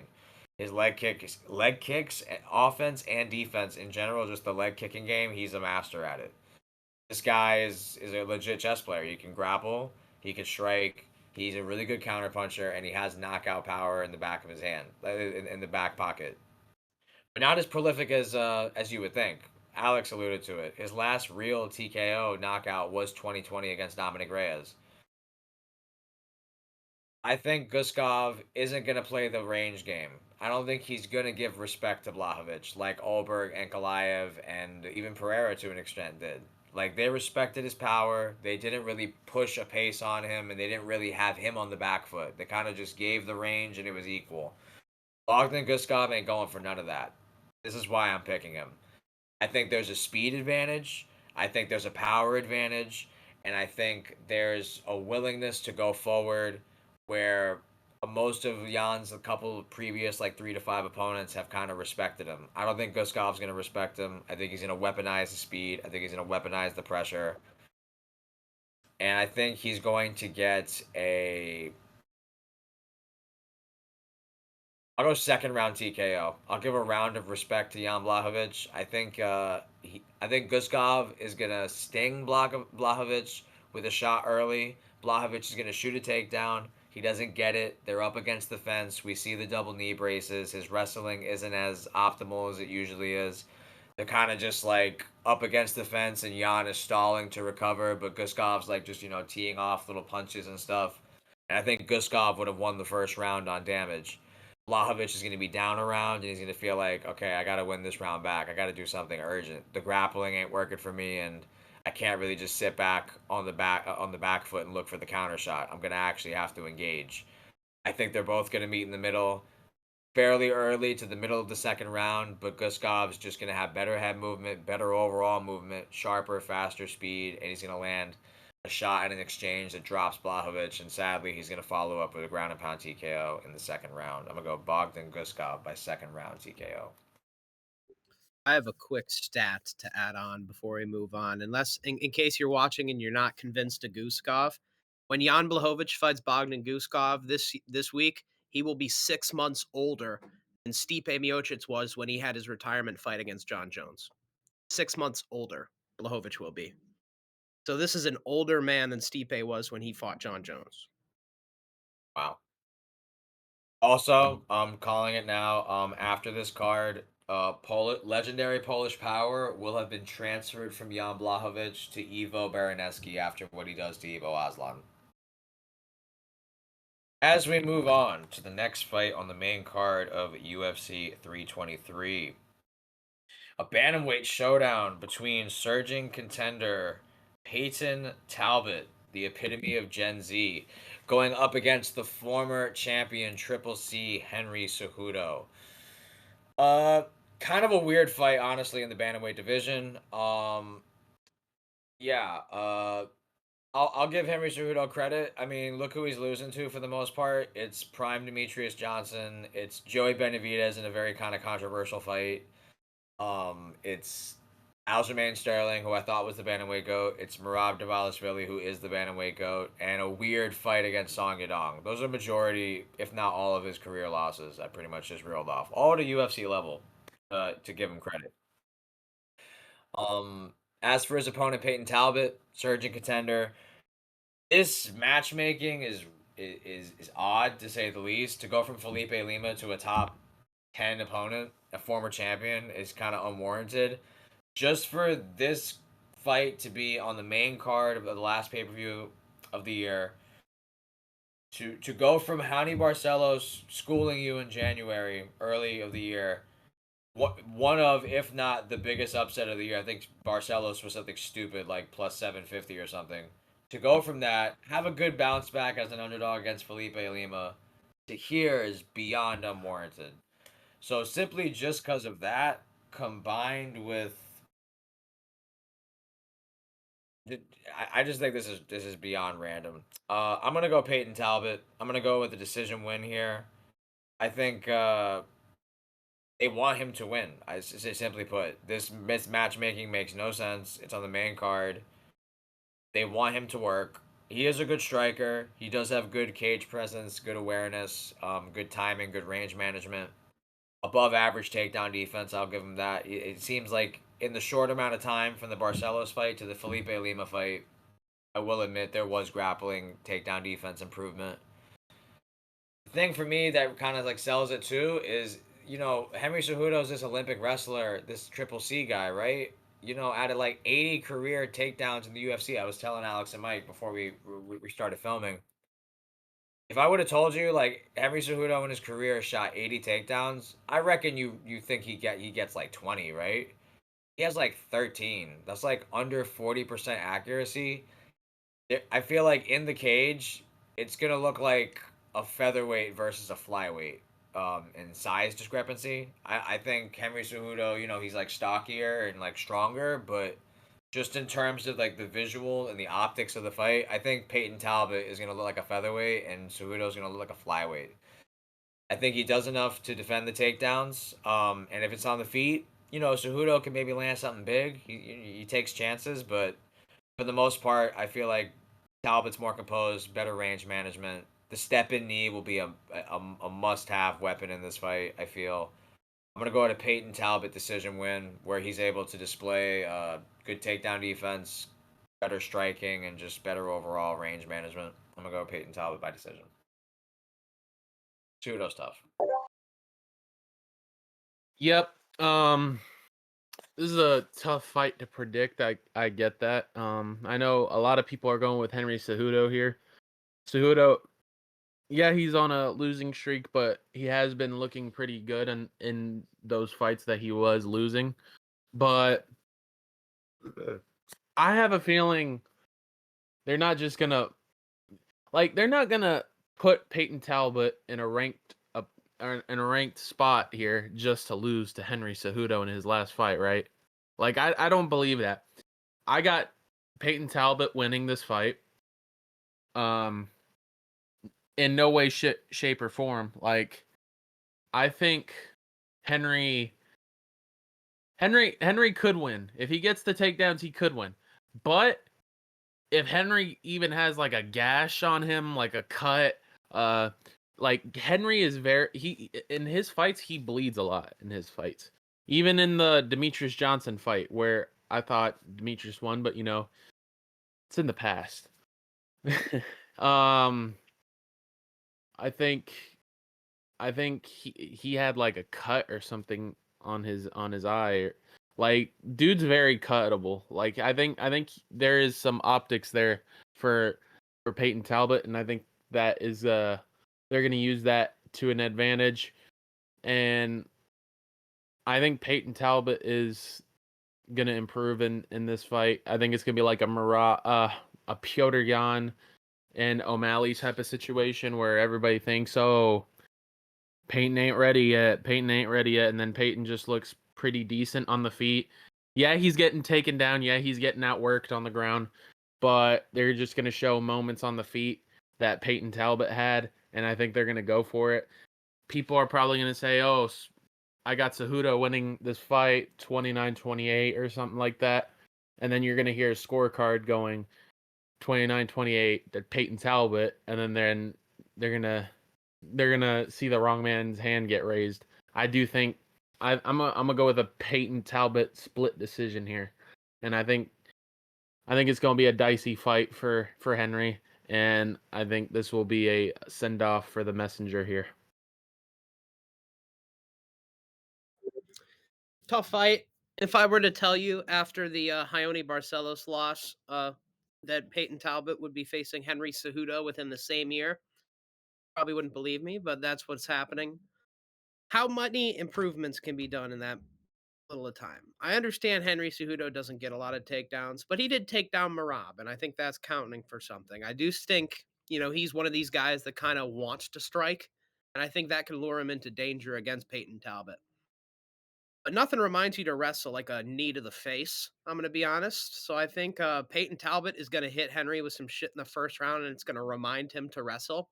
And honestly, I trust Henry to eat those shots. I don't think ever been KO'd outside of Demetrius. He's never been KO'd at bantamweight, at least from what I've known. And the Demetrius TKO is kind of like a body knee that set it up. So you can say he's never been TKO'd by headshots. Talbot's a big guy. Henry's a small guy, but he still eats well. He's got one of those Mexican shins. He's just kind of got like a tiki head, like a Alex Pereira shit like head, except actually better chin. Thick skull. I think he can eat the shots well, and I think after he's reminded to wrestle, he will. I feel like this is the type of fight like Henry would want. He'd call for in his retirement fight. Um, he's been calling for O'Malley for the longest time because he thinks that's an easy fight, which, spoiler alert, it's not. But Talbot, I think, is kind of like the lesser O'Malley. Clearly, more deficient in takedown defense and takedown ability and wrestling in general. Lost to Raoni Barcelos, and he doesn't have the credentials that Henry does. Henry is still decent on the feet. He looked decent on the feet against Song. I honestly thought he was going to go on to win that fight. He was finding his timing with the twos and the low kicks. I'm going to go Henry Cejudo winning his retirement fight. I feel bad for Talbot. I hope he wins. But I think there's a lot more fun fights to have with Talbot. But style wise, I just have to pick Cejudo. I still kind of can't unsee what happened to Barcelos. Felipe Lima helped, but Felipe Lima's young guy in his own right, kind of small, not very physical. Even a former flyweight like Henry, I see is more physical than a Felipe Lima. I'm gonna go with I'm gonna take the dog shot and go with Henry Cejudo. I'm gonna say Henry Cejudo by decision. Maybe they rob it. They definitely want Talbot to win, but I'm gonna say Henry Cejudo 30-27 or 29-28. I could see one of the cards going the other way. I'm gonna say Cejudo wins. All right. As we head to the feature fight of UFC 323 in a high stakes flyweight showdown between former champion Brandon the Baby Assassin Moreno going up against the pride of Japan, Tatsuro Taira. Bantamweight division, man. Tatsuro Taira, by all accounts, is a surging contender. Was a prospect that didn't even feel like too long ago, maybe like a year or 2 years ago, and now look at him. He's a top five contender. He learned from his loss in the Brandon Royval fight. In a fight that he kind of, even in a loss, he showed like he has heart. He's willing to, take damage, and he's not going to quit on himself. And he was even able to win one of the championship rounds, being round four, against a guy with good output and good cardio and just a tough matchup like Brandon Royval. Tyra's grappling speaks for itself. His submission game is just crazy. The transitions he gets is insane. Like his grappling is very, very, very high level. And even on the feet, you can't sleep on him. He's not a small flyweight. He's got a good right hand. He's long. He's athletic. He's explosive. Uh, Brandon Moreno, former champion of the world, a guy who's kind of been there, done that, seen everything, bro. This guy's been on the top of the mountain. This guy's been cut from the UFC. This guy was the 16th seed in the Ultimate Fighter. He has seen just about kind of every scenario you could have from a career standpoint in the UFC. He's been just a guy. He's been a guy who's got cut. He's come back, and he's even been the champion. Fun fact I found out about Brandon Moreno that I thought was actually interesting. He's like, I think it's like 23 wins, 8 losses, one no contest. He's never been finished though. Never been knocked out, never been subbed. All 8 of his losses are by decision. So I think that does speak to the durability of Brandon Moreno. And similarly with Tatsuro Taira, he's never been finished as well. So both these guys could take a punch. Both these guys are durable. I think this is a very binary fight, obviously. This is your classic striker versus grappler matchup on paper. I think Tatsuro Taira wants to get takedowns, wants to advance positions and threaten submissions, or maybe even inflict ground and pound. But he's not a fish out of water on the feet. But if it is on the feet, I do feel like Brandon Moreno does have a pretty big edge in that factor. The boxing. A lot of people don't like the low output style that he's been implementing in his game lately, but I actually do like it. I think it results maybe not as good offense, but I think it's better defense. I don't think Moreno's getting hit as clean as he used to. I think he's actually moving better. So what he's sacrificing in offense, I think he's retaining in defense, and he's able to pour it on late in fights because of that. Um, It's a tough fight, man. It really is. Brandon Moreno only loses by decision, and there is a world where Tatsuro Taira just gets the takedowns, and that's the round. He just has the body triangle or the body lock. I'm not a great grappler or anything like that, so I'm probably butchering that phrase. But if he's able to get the takedown and get to a good position, that could very much well be the round or a submission attempt.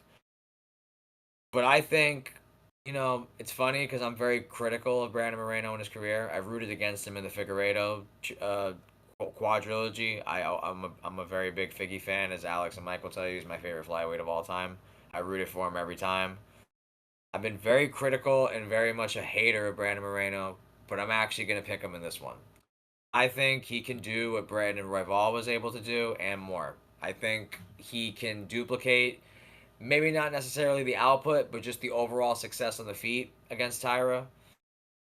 And I think he could do better in grappling exchanges. That being said, I am very aware of how not great his takedown defense is. It's not great.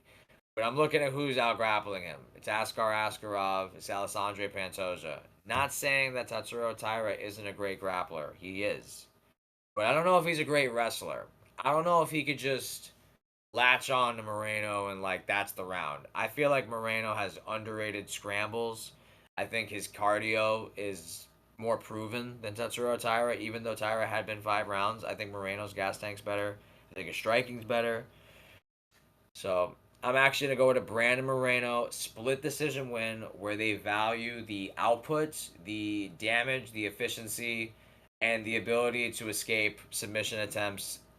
I know you don't score off that, but I think when you look at Tyra's fights, he's so dominant with the grappling. I think we're gonna just rate Moreno getting out of trouble. Wow, that was impressive.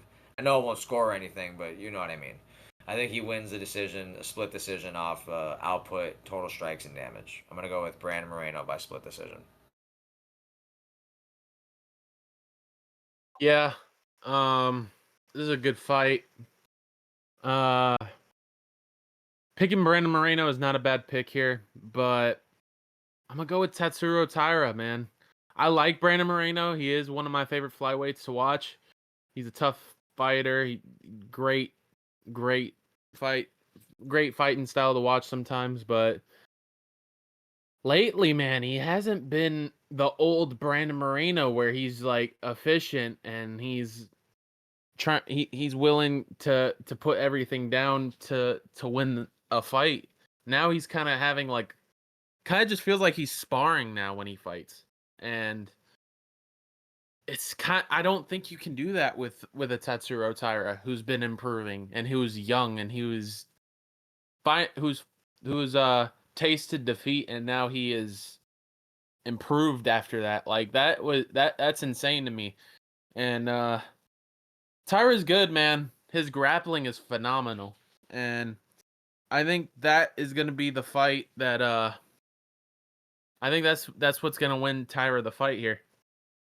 I've seen Moreno get his back taken a lot in fights too. Pantoja was able to get his back, and I think a couple other grapplers were able to get his back in as well. I think Tyra can either coast or he could sub him. I'm gonna pick a second round submission here for Tatsuro Taira.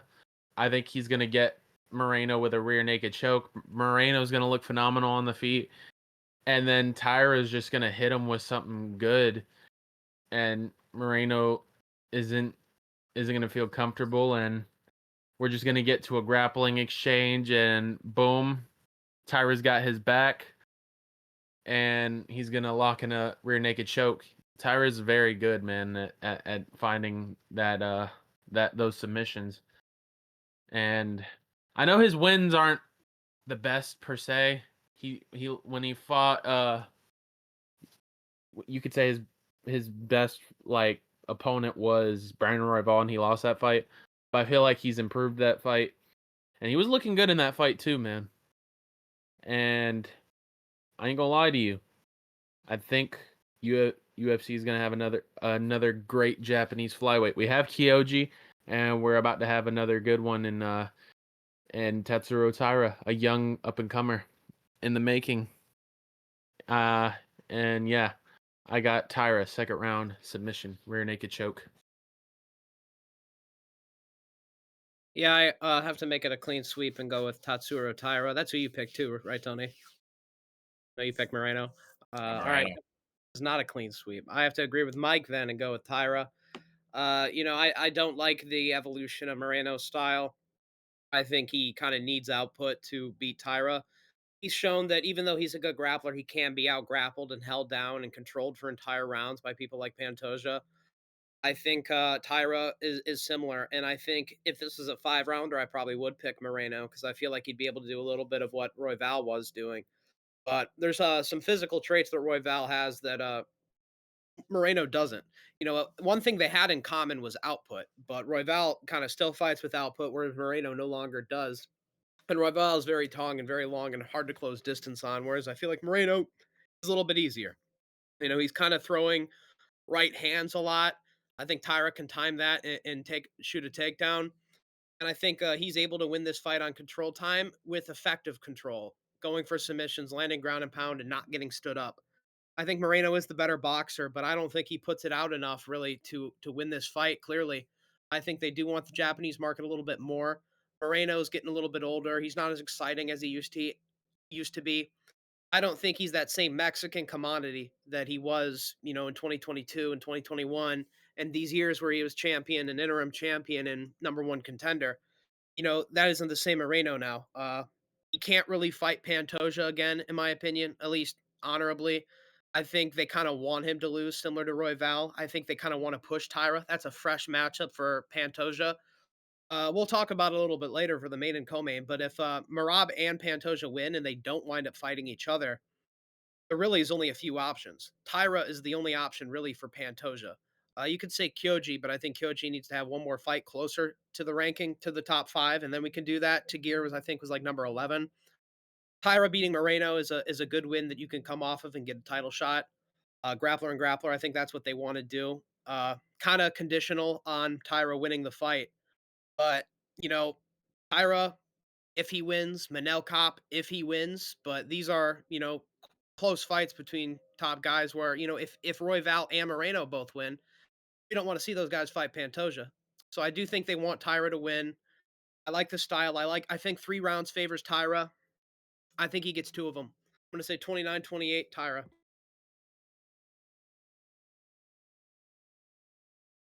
As we now head to the co-main event of the evening for the flyweight championship of the world between an all-timer and current flyweight champion Alessandre the Cannibal Pantoja going up against Joshua Van.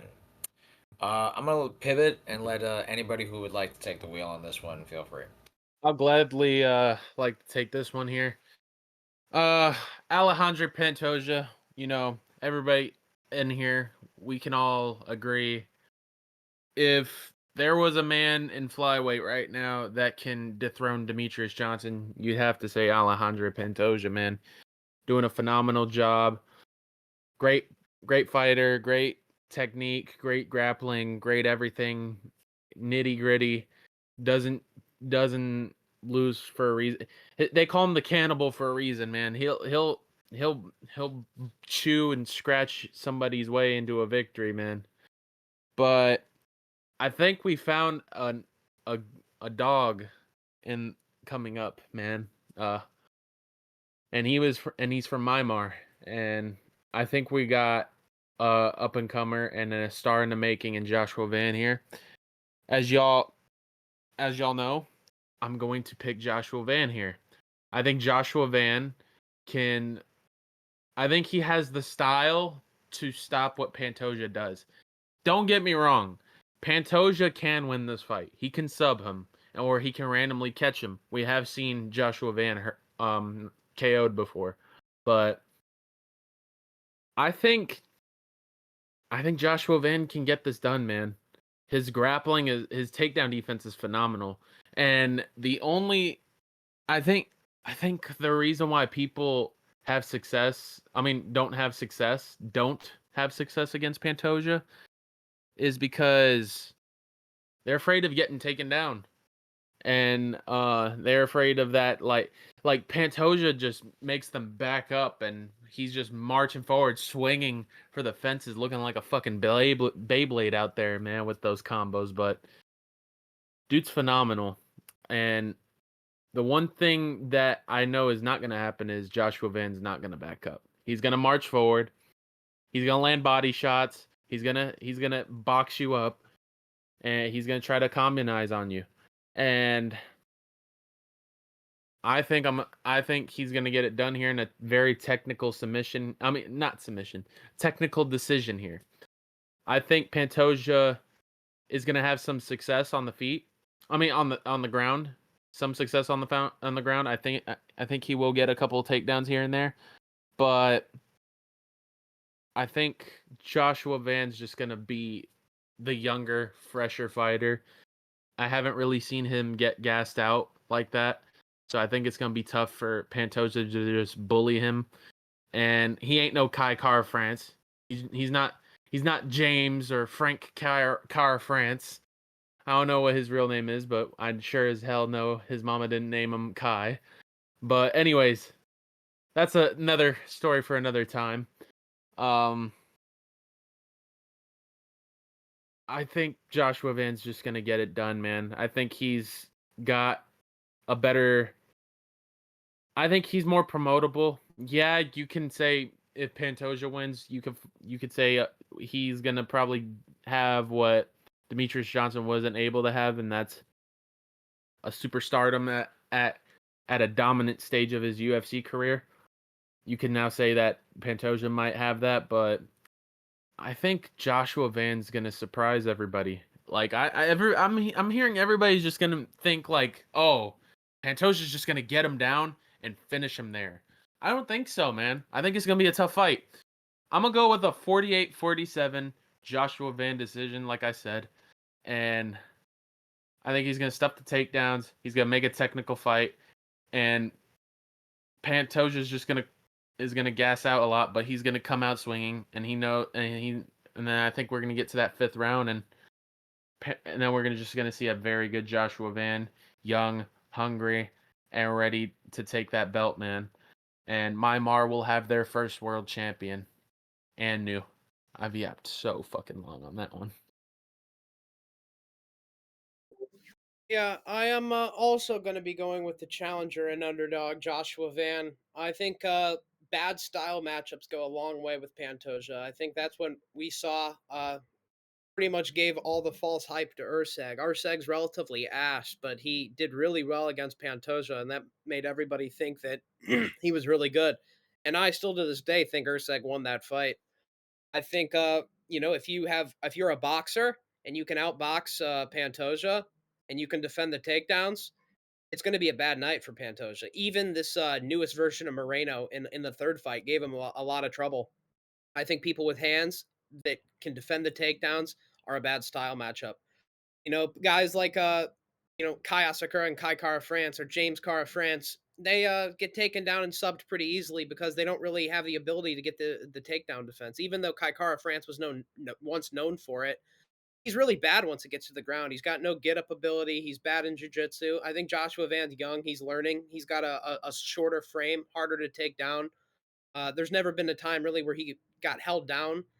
He's been dropped before. He's been hurt by strikers, let's be honest, that are better than Pantoja. Even the likes of Charles Johnson and Edgar Shirez, I think, are better strikers than Pantoja.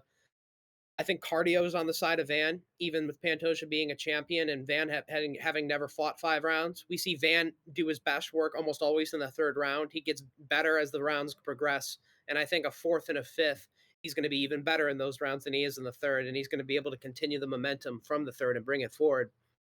Pantoja, even when he's in these fourth and fifth rounds, he looks like he's dying. He's getting these takedowns, but he's like huffing and puffing.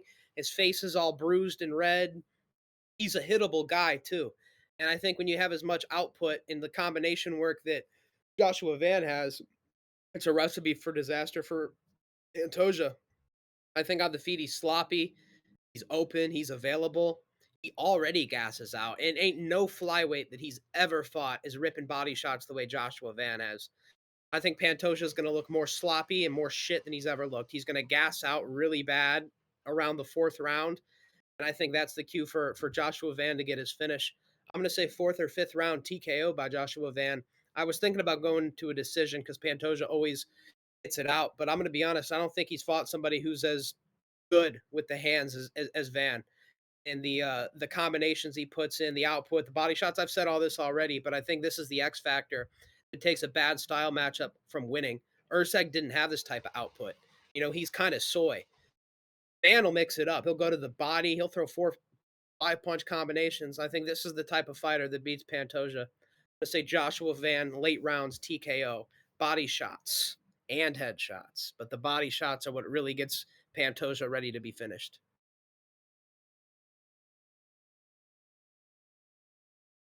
Co-main event of the evening for the flyweight championship of the world. We have an all-timer in Alessandro the Cannibal Pantoja, trying to really make a case to give DJ a run for his money. I mean, the run that he's on is just unprecedented. This is a guy who won the title at UFC 290, had him in a parlay with Dricus Duplessis that night. That was a really good night, really good cash out for me. But I picked him as a dog against Brandon Moreno in that title fight, and ever since then he's held on to the belt. He's beaten Cara France, he's beaten Asakura, he's beaten Steve Urseg, he's beaten Brandon Royval, and he's just racking up defenses, and he's just seemingly getting better in all these fights. It's getting easier for him, damn near.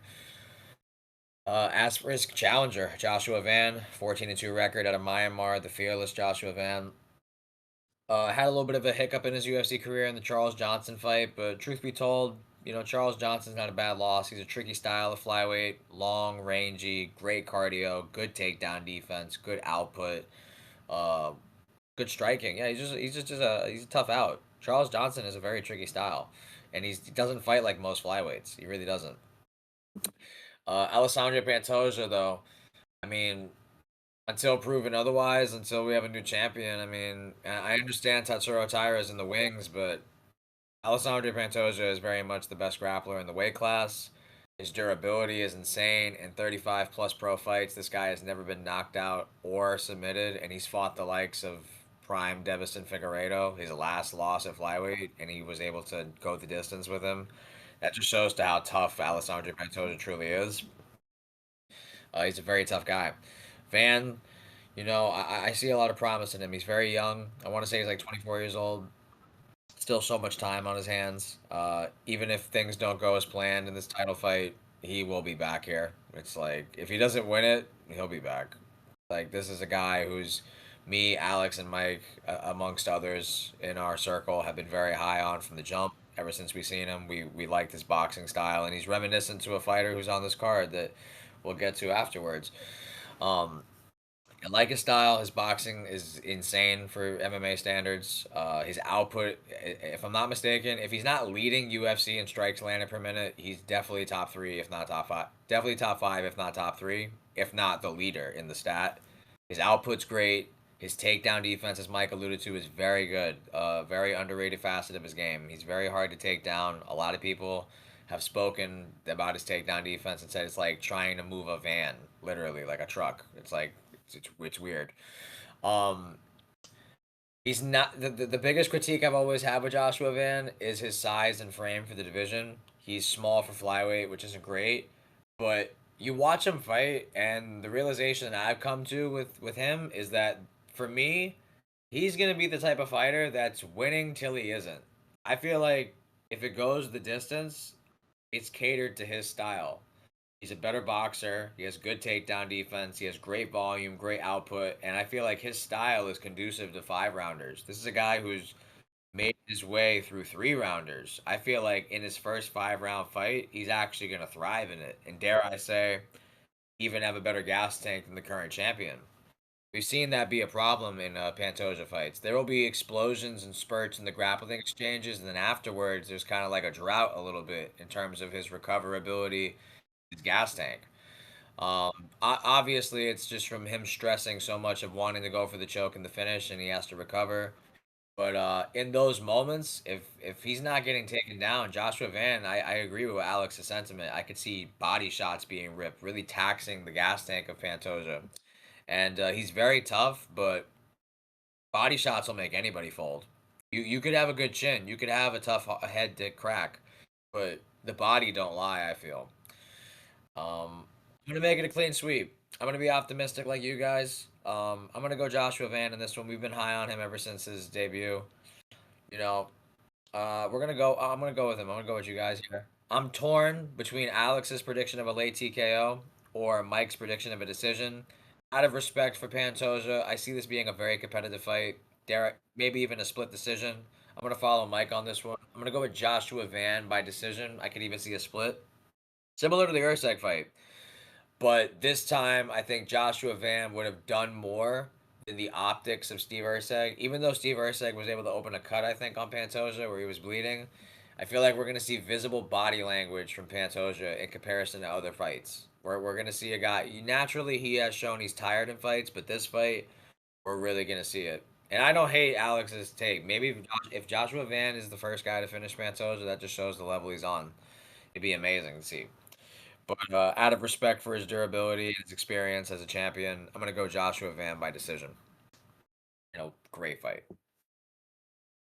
And as we now head to the main event of UFC 323, pound for pound hopeful, bantamweight goat Merab Dvalishvili on his win streak, looking to make history in UFC history, looking to become the first fighter champion ever to defend their title 4 times in a calendar year.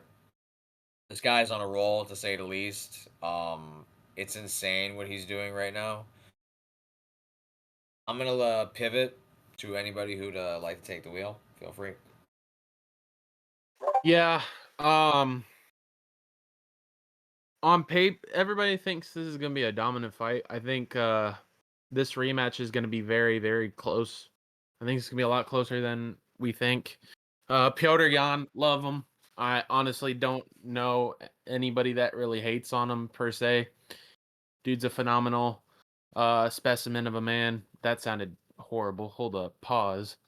Anyways, um, he's a phenomenal fighter, man. Like at some point, we were about to say that he was going to be the bantamweight goat at some point in his career. Merab, like the man or not, I really don't like him. Like I really, really, really don't like him. But you have to give the man props, dude. Like he's just been kicking ass and winning fights. Nothing really to say, and he's been active. You got to give him props for that too. Fighting champion and defending. I got Merab winning this. I really want to go with Piotr. I really hope he wins, but Merab's just a tough motherfucker, man. Like you have to give him props where it's due, man. He's very tough. And there's been fights that Piotr has had recently where they're a little too close for my liking. They're obviously Piotr Yan performances, like signature Yan style fights, but you know, it's not that old factor where he was finishing people and just beating the shit out of them. It's just now that he's getting his rhythm out like how he normally does and just beats him by a decision. Uh, I got Merab here. I think his style is just gonna work. I don't think he's gonna finish Yan. I do think Yan will be more dangerous in this fight now that he's recovered from his injuries and stuff. I do believe that whole narrative where he didn't look like himself because he was injured during the fight. I think he injured his right hand, if I'm not mistaken, and that explains why he didn't really throw his right hand a lot. And I even saw the fight, like even when he was attempting to throw with it, he would like hold his glove or he would do this every time. Like dude just looked off, man. He looked very off. But for a man with one hand, he was doing better than anybody at these takedown exchanges. So we'll have to see what happens here. But anyways, I got Merab. I'll go with a 48-47 decision, maybe a 49-46, but I'm going to go with 48-47.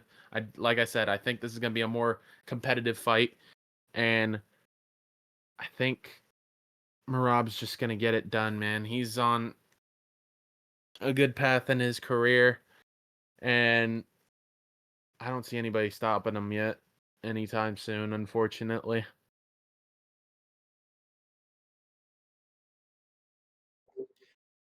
Yeah, unfortunately, I'm gonna have to agree. I really am a big Yan fan. I want him to win. Uh, I do think Marab wins, but part of this is cope, just because at least I'll have my prediction right. But if Yan wins, I don't mind having my prediction wrong at all. But genuinely, I do think Marab wins. He beat him in the first fight, and it's kind of hard to not see that when you look at this fight. I understand Yan was injured. He didn't throw his right hand really at all. His takedown defense, to be honest, still looked great in that fight. It's just the relentlessness of Marab. But I think an uninjured Yan will make this a much closer fight, much tougher. He'll be a lot more confident in the striking. I think he'll let go a little bit more. I do think there's a world where Yan can KO him. I hope that is the world we live in, but I believe it'll be Marab. His pressure is unlike anything else. His cardio is the best in UFC history, some of the best in sports. Period. Uh, it's ridiculous. Like I think like he probably has better cardio than track athletes, like long distance marathon runners. He's honestly that ridiculous when it comes to the cardio, and I think you know not a fantastic striker, not even that great of a wrestler. Only started getting submissions now in his career. Not a great BJJ guy. It's just this fucking cardio, and he doesn't stop. And I think that's going to be really, really hard to beat. Tony picks against Marab every fight. I think at one point, Tony, you will be right, because Marab, I don't see him pulling the Khabib or the GSP and retiring on top. I think this is the guy that'll stay around till he loses. And when Marab retires, it's going to be because he gets knocked out 5 times in a row at like 41 years old. Eventually, we'll get that loss. I don't think it'll be now, but Jan does have a chance. The more I talk about this fight, the more depressed I get. So I'm going to just pass it over to Tony. I know he wants to talk about it. I'm going to say Marab 48-47. I think Jan will be able to get 2 rounds. I think he'll be able to get the first and the fifth. That's my prediction. I think Marab wins the middle 3 rounds. I think Jan starts fast and hard, pause, and then he ends fast and hard, pause. But Marab gets second, third, and fourth. 48-47, Marab. Terrible to watch outside of when Jan's winning. Main event of the evening. The final pay-per-view of the ESPN era. A rematch for the Bantamweight Championship of the world. I mean, what can't be said about Merab Dvalishvili right about now, man? The face of Georgia. The best Georgian athlete ever, potentially. And there's been some pretty decent athletes. But this guy's a pound-for-pound hopeful. Honestly, not like hate aside, bias, like Marab is the MVP of UFC this year. I think that's pretty easy to say. He gave Umar Nurmagomedov his first career loss. Then he finished Sean O'Malley in the rematch. Then he dominantly beat Corey Sandhagen. I think it was like 4-1 after round one. That's how I think I scored that fight. Yeah, I'm pretty sure. Yeah, like I don't know who's doing like maybe you could argue Islam, Hanato Moicano, and then JDM, maybe 2 division weight championship. But honestly, no. Marab is my, at least for me, he's my MVP of 2025, and that's crazy to say that, but it's the truth. These 3 wins are great, and he's looking to make UFC history for the first time. Be a champion or a fighter to defend their title for 4 times in a calendar year. That's just insane activity, insane cardio, as we all know. Alex alluded to it best. I have never, in my years of not just watching combat sports in general, ever seen endurance, stamina, or cardio to such an extremity that it could be weaponized to win the competition solely off that factor. Track stars, football players, basketball players, soccer players, you name it. I watch a lot of sports. Like they'll tell you, and I've never seen something like Marab. He is literally like the Energizer Bunny. He just doesn't run out. It's insane. And a lot of people, for good reason, are massively favoring Marab, given the way the first fight went between these two.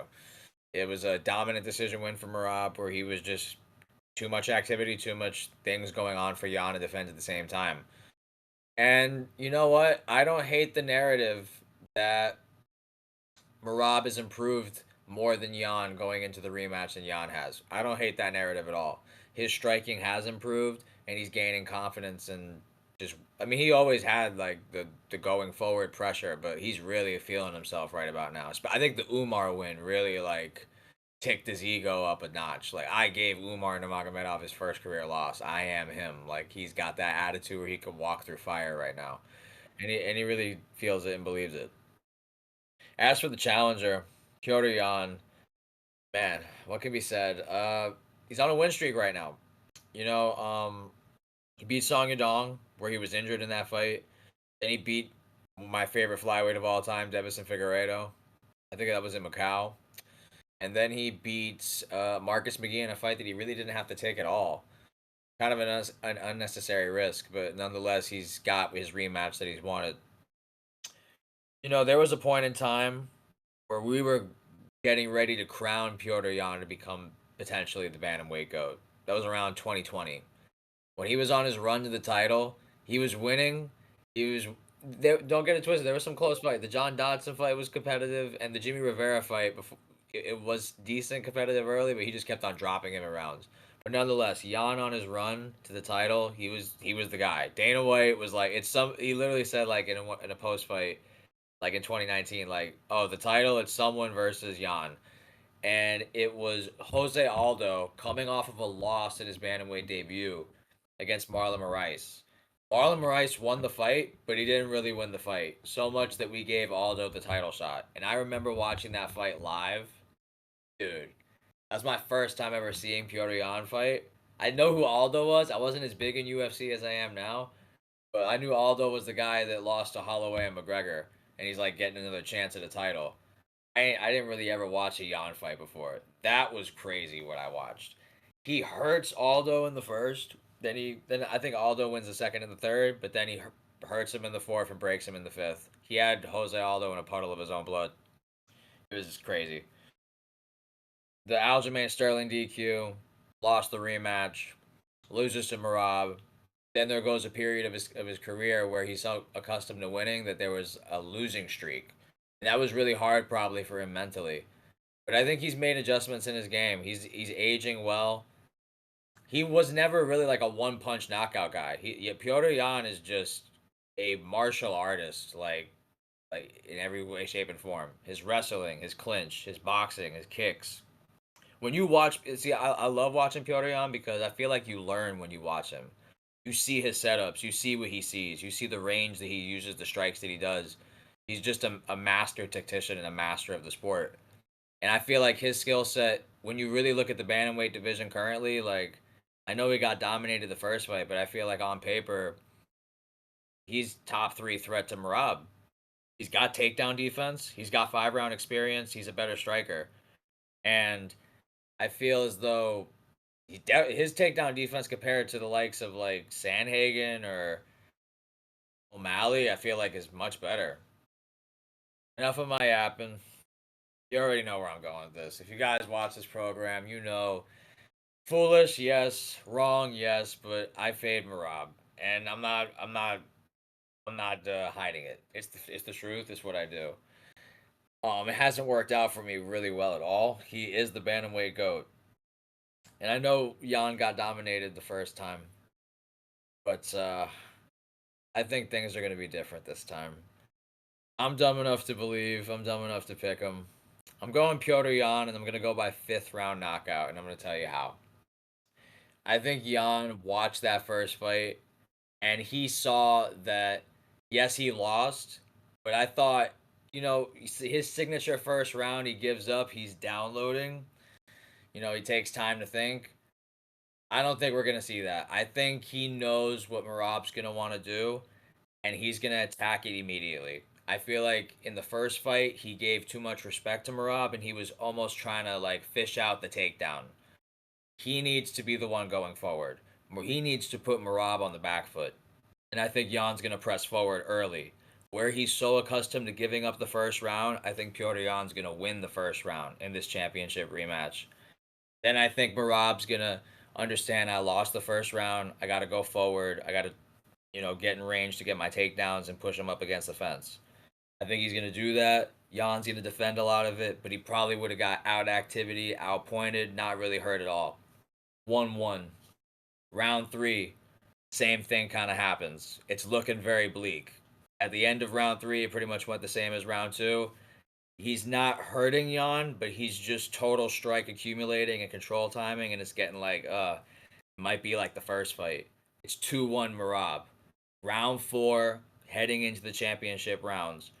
Marab's up 2-1. I think Jan's going to be like, all right, I've been playing too safe. I'm going to press forward.